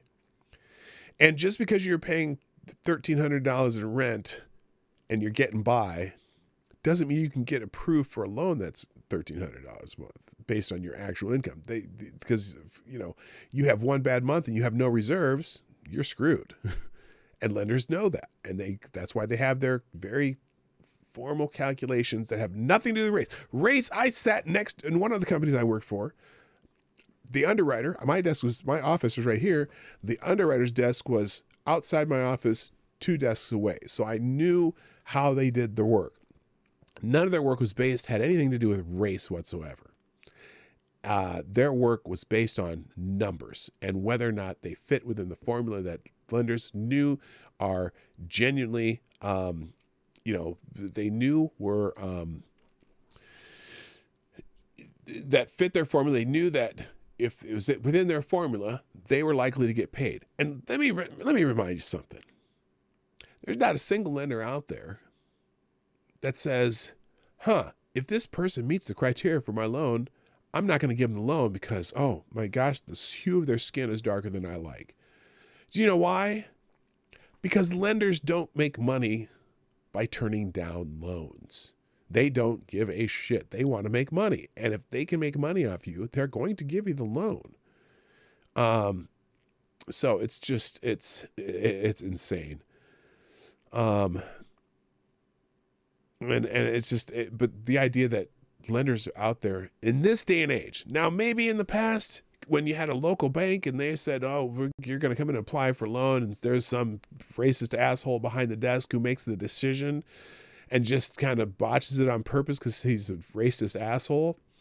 That probably happened in the past. That's not how underwriting works in 2023 or 2016 or 2010 or 2000 or 1996 or 1992.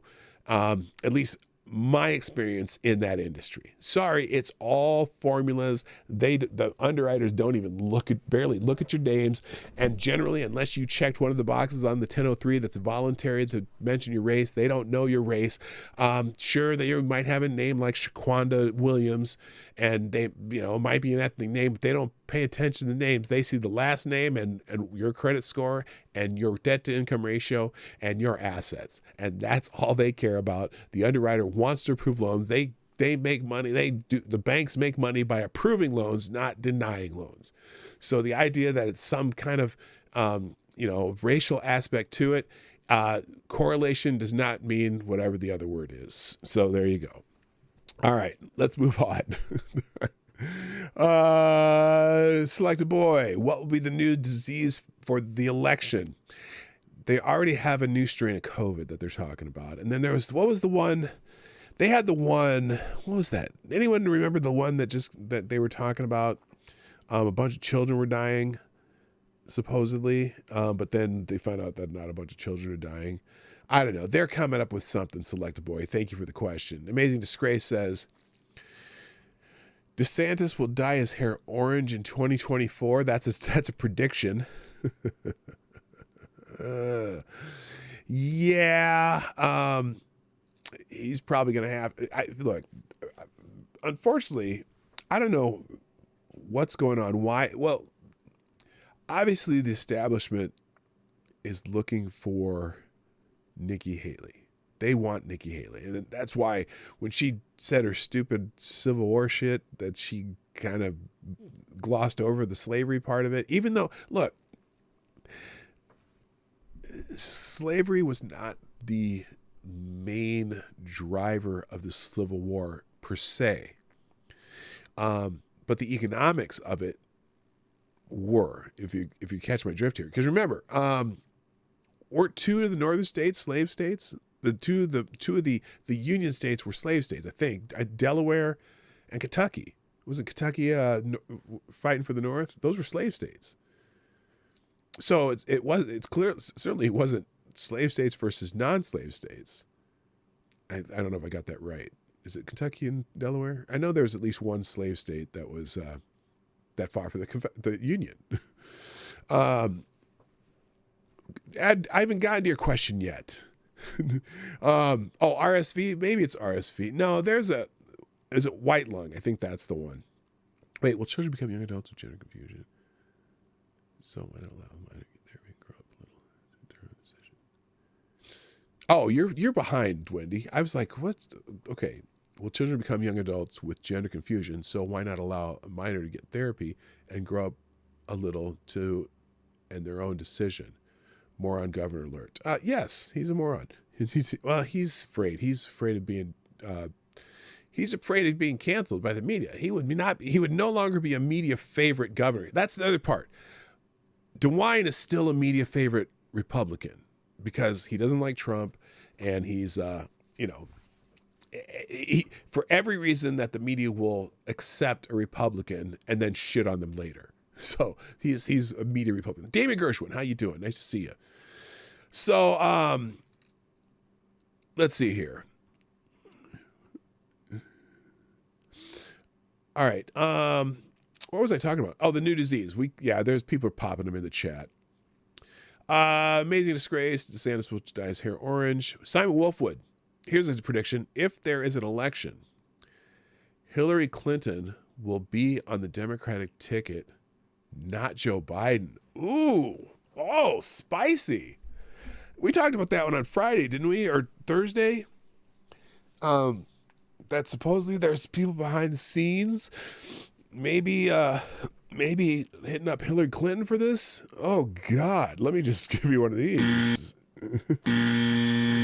I need a sound effect of somebody throwing up. Yeah, there's been rumors of Hillary Clinton, possibly Michelle Obama, of course. Every time everyone's, we should have a Michelle Obama. Why? Why should we have Michelle Obama? Well, she's popular, but why should we have Michelle Obama? She's, of course, then again, we had Trump because he wasn't experienced, but he did just fine. Look, I'm telling you, Joe Biden will not be on the ticket. Now, who will be?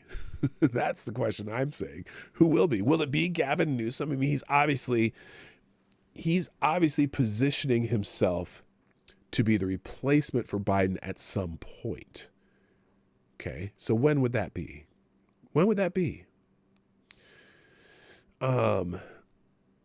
Avocadously, the first trans president is why. Oh, come on. Michael Obama. Stop it. Hello, those ain't real, dude. And Special K and Ass is in the house. What's up, Special K? Good God.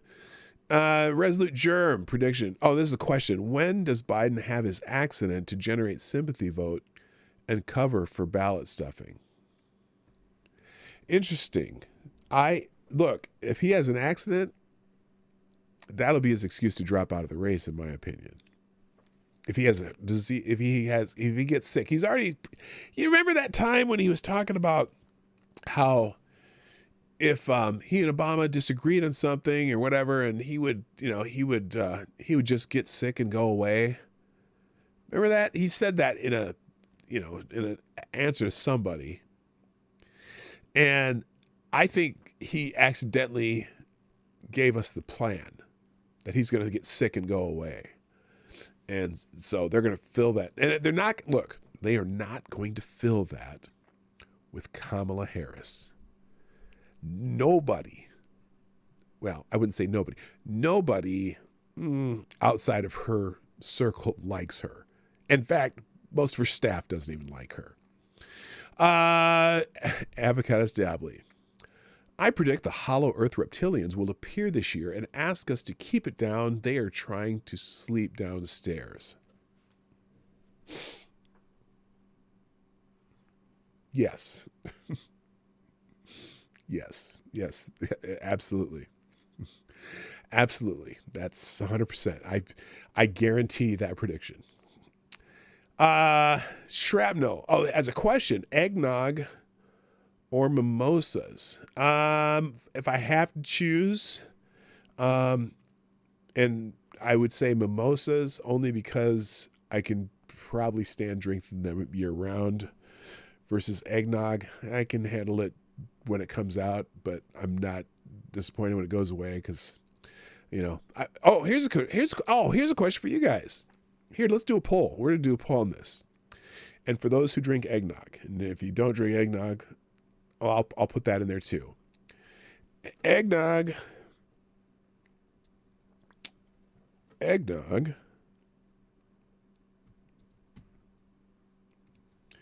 I'll just put the choices. We'll put brandy, bourbon,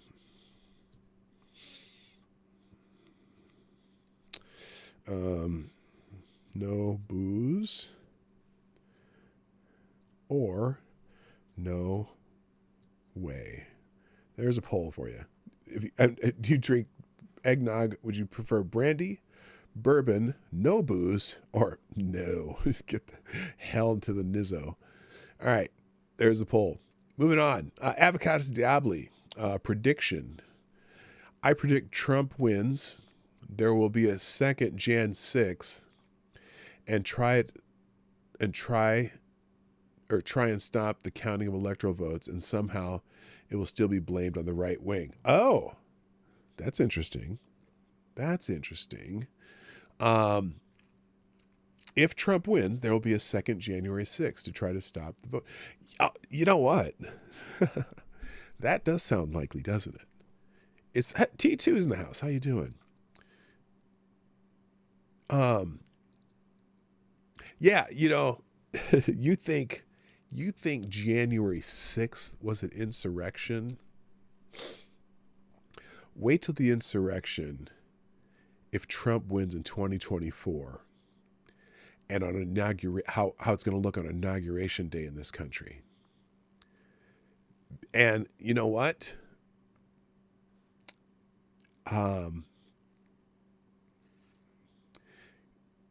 Will the Justice Department go after those people?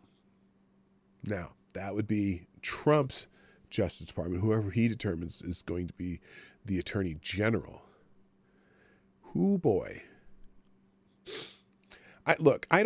Here's the thing. I don't want a second Trump term to be all revenge and retaliatory. I'd rather see him do some just regular shit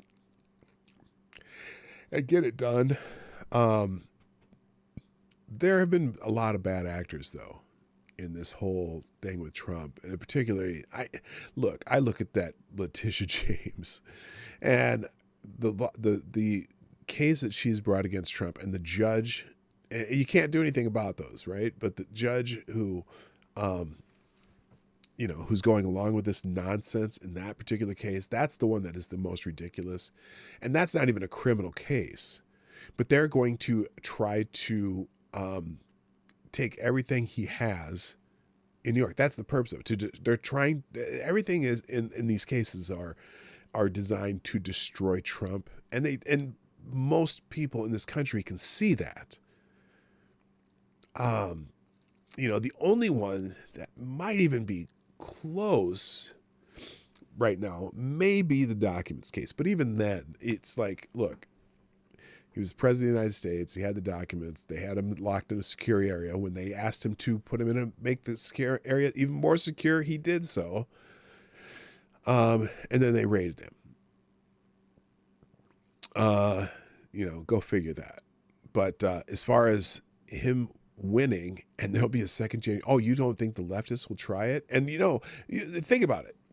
In 2016, what is it? I think 16 or 17 Democrats in the House attempted to challenge the electors in several states. Now, no one in the Senate signed on to it because it was bogus bullshit, because they were all making it about Russia. But it certainly, you don't think it'll happen again if he doesn't win in a complete landslide. Now, here's the other thing. One of the reasons I think he'll win is because I don't think people are going to put up with the shenanigans that may or may not have happened in 2020. There are going to be people watching everywhere to make sure that don't happen. At least you hope so, I would think. So, but yeah, the riots are going to be that's going to be fucking, the media is going to love it, because the media is going to go crazy if Trump is elected again. They get to have their Trump back. They get to make some money again, because they suck right now. But boy, oh boy, them fighting with Trump is their fucking wet dream. So there you go. Select a boy. When do people learn that popularity doesn't always equal good? Never. Never. They'll never learn that. Look, the climate change activists proves that. And eventually we'll prove that, I guess, because we'll figure it out that every time they say 20 years from now, this is going to happen, and 20 years from now, it doesn't happen, which has happened over and over again for 80 years.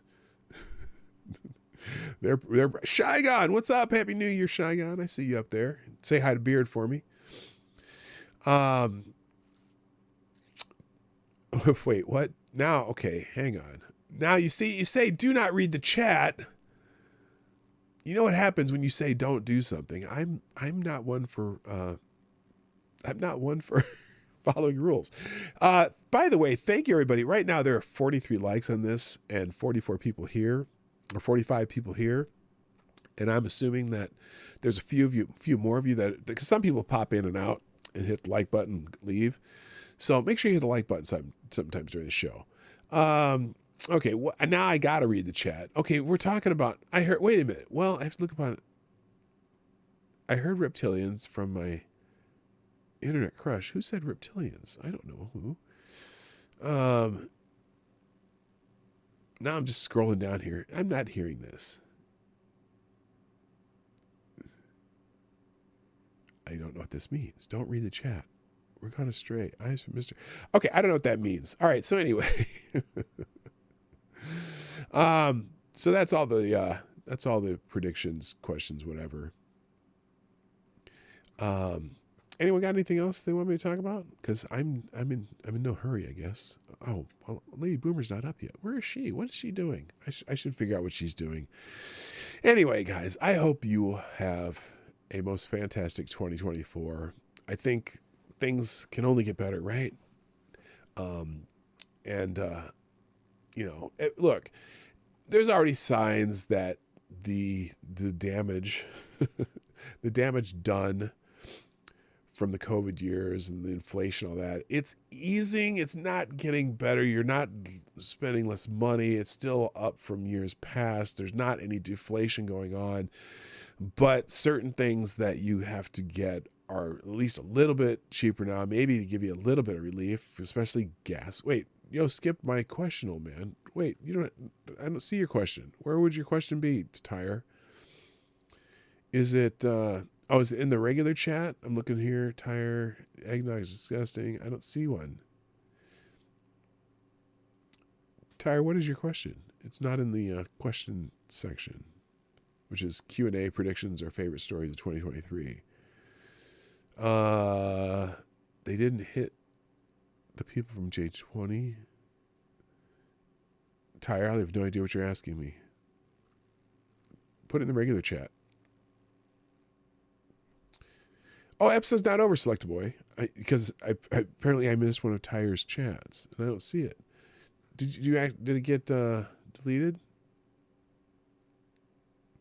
Okay, I'm gonna wait until I see Tyre's question, and then we'll end the show. So don't leave the show yet. Don't click those buttons, dude. I'm reading stuff I shouldn't be reading here. I skipped your question, old man. Am I missing something? Let's see. No, it's not there.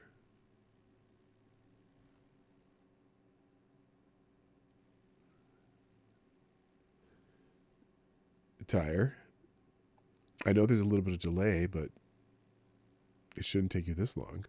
Okay, if I asked you, I asked you if you thought that those claimed they will leave if Trump win, will they? Oh, like Barbara Streisand and there's a bunch of different ones. There's a whole bunch. No, they're not going to leave. They're full of shit. Do you know, because here, first of all, that's all performative. That is all performative. They didn't leave the first time. Okay. I think, there might be one, I'm trying to remember who it is. There might be one star that moved pretty much to Great Britain after Trump won the first time.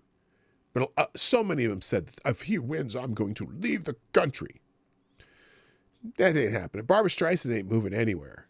She's got her $50 million mansion on Malibu, the cliffs of Malibu.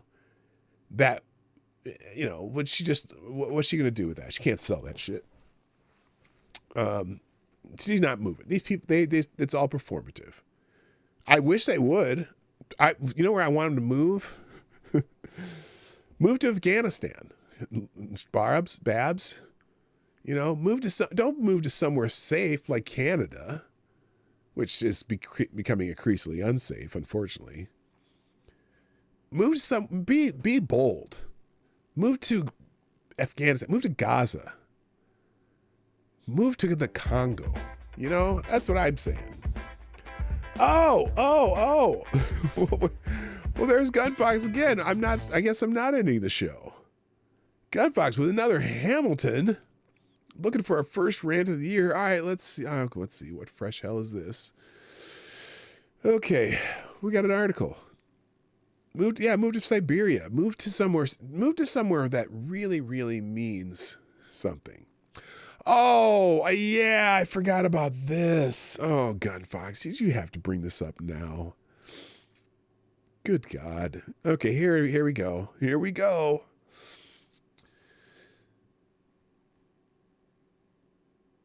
Wait.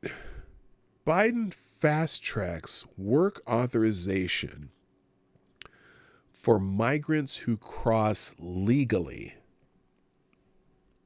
What does this mean? Is this supposed to be if it's migrants who cross legally? Why would you have to fast track it? Have I ever had the bag of beans from Trader Joe's? No. Oh, Steamboat Willie. That was one of the things trending today. Yeah, Steamboat Willie is technically up for public domain. Except divinity is still pure evil. Yeah, they are. So anyway, here it is. Biden fast-tracks work authorization for migrants who cross legally. The Hernandez family from Cuba huddled together, bundled in winter coats for a pre-dawn appointment to cross the U.S.-Mexican border. What do you mean a pre-appointment? They're taking appointments now? A perk awaited them on the U.S. side of the international bridge if they are accepted, a fast track to legal work authorization. As Senate Republicans pushed for harder border measures in negotiations with the White House, the Biden administration is quietly working to improve its signature, quote, legal pathway, end quote, to solve a problem that has confounded Democrat-led cities receiving tens of thousands of migrants, getting fast work permits for those who cross lawfully. Okay, I'm confused here. Which ones are lawfully? U.S. Citizenship and Immigration Services recently set up a pre-registration program pioneered in Brownsville, Texas, and replicated in El Paso and San Ysidro, California, to more quickly process work permits for migrants who present at the border using the CBP-1 app appointment system operated by the U.S. Customs and Border Protection. Okay, hold on. This is hilarious. So no, these aren't people who crossing legal. They're giving that to people who cross illegally. They have this little one app thing or whatever. Okay, hold on. It's a game changer, said Kari Lenander, executive director of Border Servant Corps, a nonprofit hosting USCIS in El Paso, it's El Paso Migrant Logistics Center. We've seen grown men cry when they realize they can't work legally, Lenander said. Now, everyone who leaves CBP-1 is eligible for the initial registration. It seems like an incentive for people to come through CBP-1 rather than to cross illegally between ports of entry.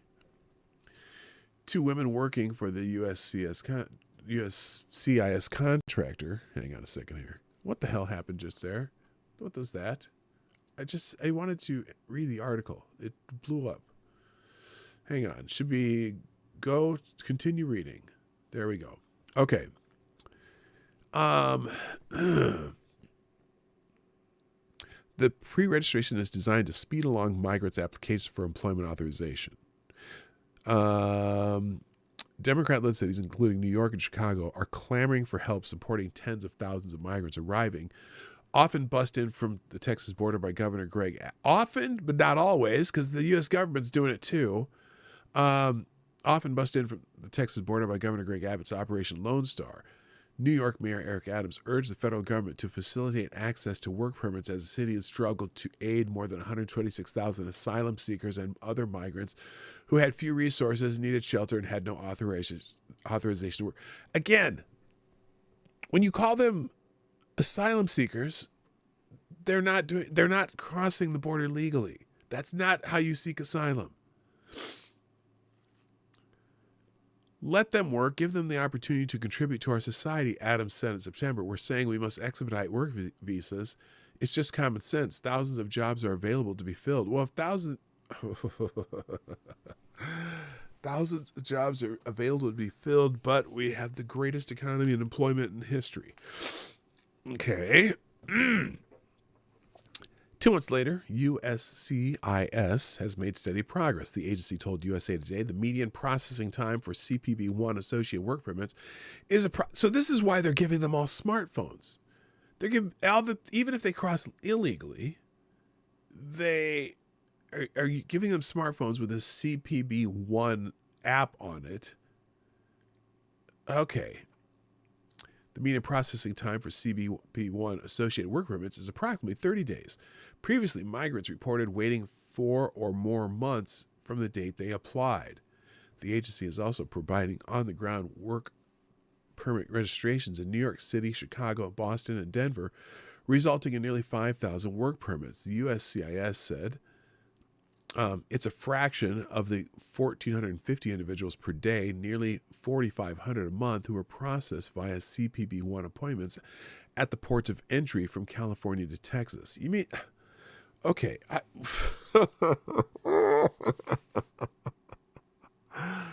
Oh my God. Adam Isaacson, who studies border security for the Washington office on Latin America, called the program a great idea. It sounds like a response to Eric Adam, he said, and another incentive for migrants to choose a lawful pathway. All of the legal pathways that have increased order are worthwhile for CPB1, and CPB1 is one of them. Anything that discourages people from crossing the river. So they're saying, oh my gosh. So now I see what they're saying here. So they're saying that if they can get people to come to ports of entry and apply for this work permit, that then apparently that's them crossing legally. If that is true, are they vetting everyone who comes through those ports of entry though? That's the other part. Okay. I mean, unlike tens of thousands of other migrants attempting to cross between ports of entry, Malau and Arnaldo Hernandez from Cuba made an appointment on the CBB1 app. They signed up while traveling through Mexico in October, then hunkered down at Aguas Calientes, a city north of Mexico, for 2 months with their twin 5-year-old daughters. The day before their December 14th appointment, they traveled to Ciudad Juarez at the border across from El Paso. They chose that route instead of crossing between ports because it's the way to cross legally, Milay Hernandez said. I'm still not understanding how someone from Cuba can pass through Mexico to pass through a port of entry to pass legally, but maybe there is a way. And if this is actually legit, which I'm having a hard time believing, and these are people who at least are coming through with some accountability and getting work permits or whatever, I guess that's not as bad as, millions of people crossing illegally, which is still happening. This is like, okay, so if this is the needle in the every needle in the haystack that are coming through legally, I'm fine with them coming through legal. Again, I'm fine with them coming through legally. But that's not the problem. This seems to be just sugarcoating the problem. That some are allowed to come here legally, or are doing it the right way. Well, that's what percentage that is? 1/10 of 1%? This seems to be sugarcoating the problem. The opportunity to quickly get temporary work permits appears meant to offset the drawback of waiting in Mexico, encouraging migrants to sit tight rather than rush to the border. They would like people to understand that employment authorization can be a very big help and encourage them not to cross illegally, said Ruben Garcia, executive director of El Paso's Annunciation House Shelter Network, to which the Border Servant Corps belongs. USCIS said, what if we opened a satellite office where we could begin the process? They'll take your photograph and your bioinformation, so when you get to where you are going, your cousin in Detroit, for example, and you go to USCIS, they already have you on file. Those who register on site for the permits are receiving the cards, plastic and replicable, like a driver's license, in as few as 4 weeks. The new USCIS process in El Paso and Brownsville aims to educate migrants about work authorization as soon as they set foot in the U.S. CPB1 has always had the possibility that people would apply right away for work authorization, but they didn't have folks on the ground. The process wasn't literally physically right there.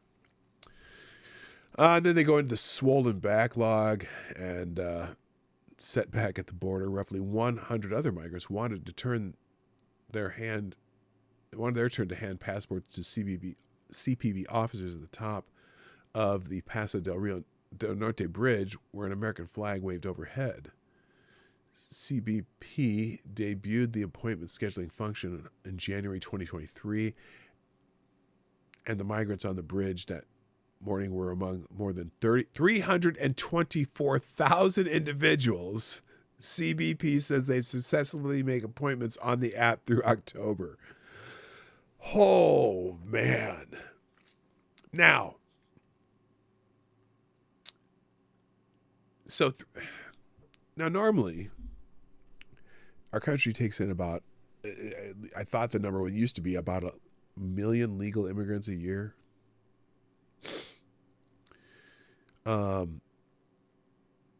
Which, oh boy. Anyway, immigrant advocates criticized CPB-1 in the program's early days after tech and other glitches made scheduling difficult or impossible for some. Some advocates say CPB-1 still isn't accessible for the most vulnerable migrants who may not have access to a cell phone, stable Wi-Fi, or a safe place to wait in Mexico. Well, we can just buy that for them. Come on, just buy it for them. That's our obligation, to make sure it's easier for them to join us in this wonderful land and take jobs for people. Holy shit. Oh, this goes on and on and on. Look, I would much rather have people crossing our border in a legal manner and have some accountability and be able to account for them through this process, and make sure that we're screening some of the bad people that could be coming through. So I don't care if these people are finding a way to do this legally, and they have a way to streamline the process for people who want to go through the process legally. Great. More of that if we actually need people working in some of these jobs, or any jobs. But the problem is, so they said 324,000 through CPB-1. Well, there's 7 million people who cross the border. That's the bigger problem, huh? Yeah, let's figure that out. All right, guys, I got to go. Thank you all for joining me today on the Morning Night Live, Monday through Friday. I'm here around 10 o'clock Eastern, and this is great. I really appreciate everyone who came by today. And on this holiday, I hope you have a wonderful day. I hope you don't have to work or anything. It's New Year's Day. And I hope that you have a wonderful 2024. I hope that I continue to be a part of your viewing pleasure here on YouTube and on Rumble when it works. And everyone have a great day. Gotta go. My name's P-Dog Knight, and I'm out of here. Bye-bye.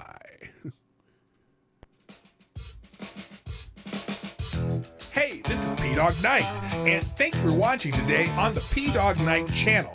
If you have an observation or remark you'd like to make about this video or my channel, I absolutely welcome you to write it in the comment section down below. I really look forward to hearing from you.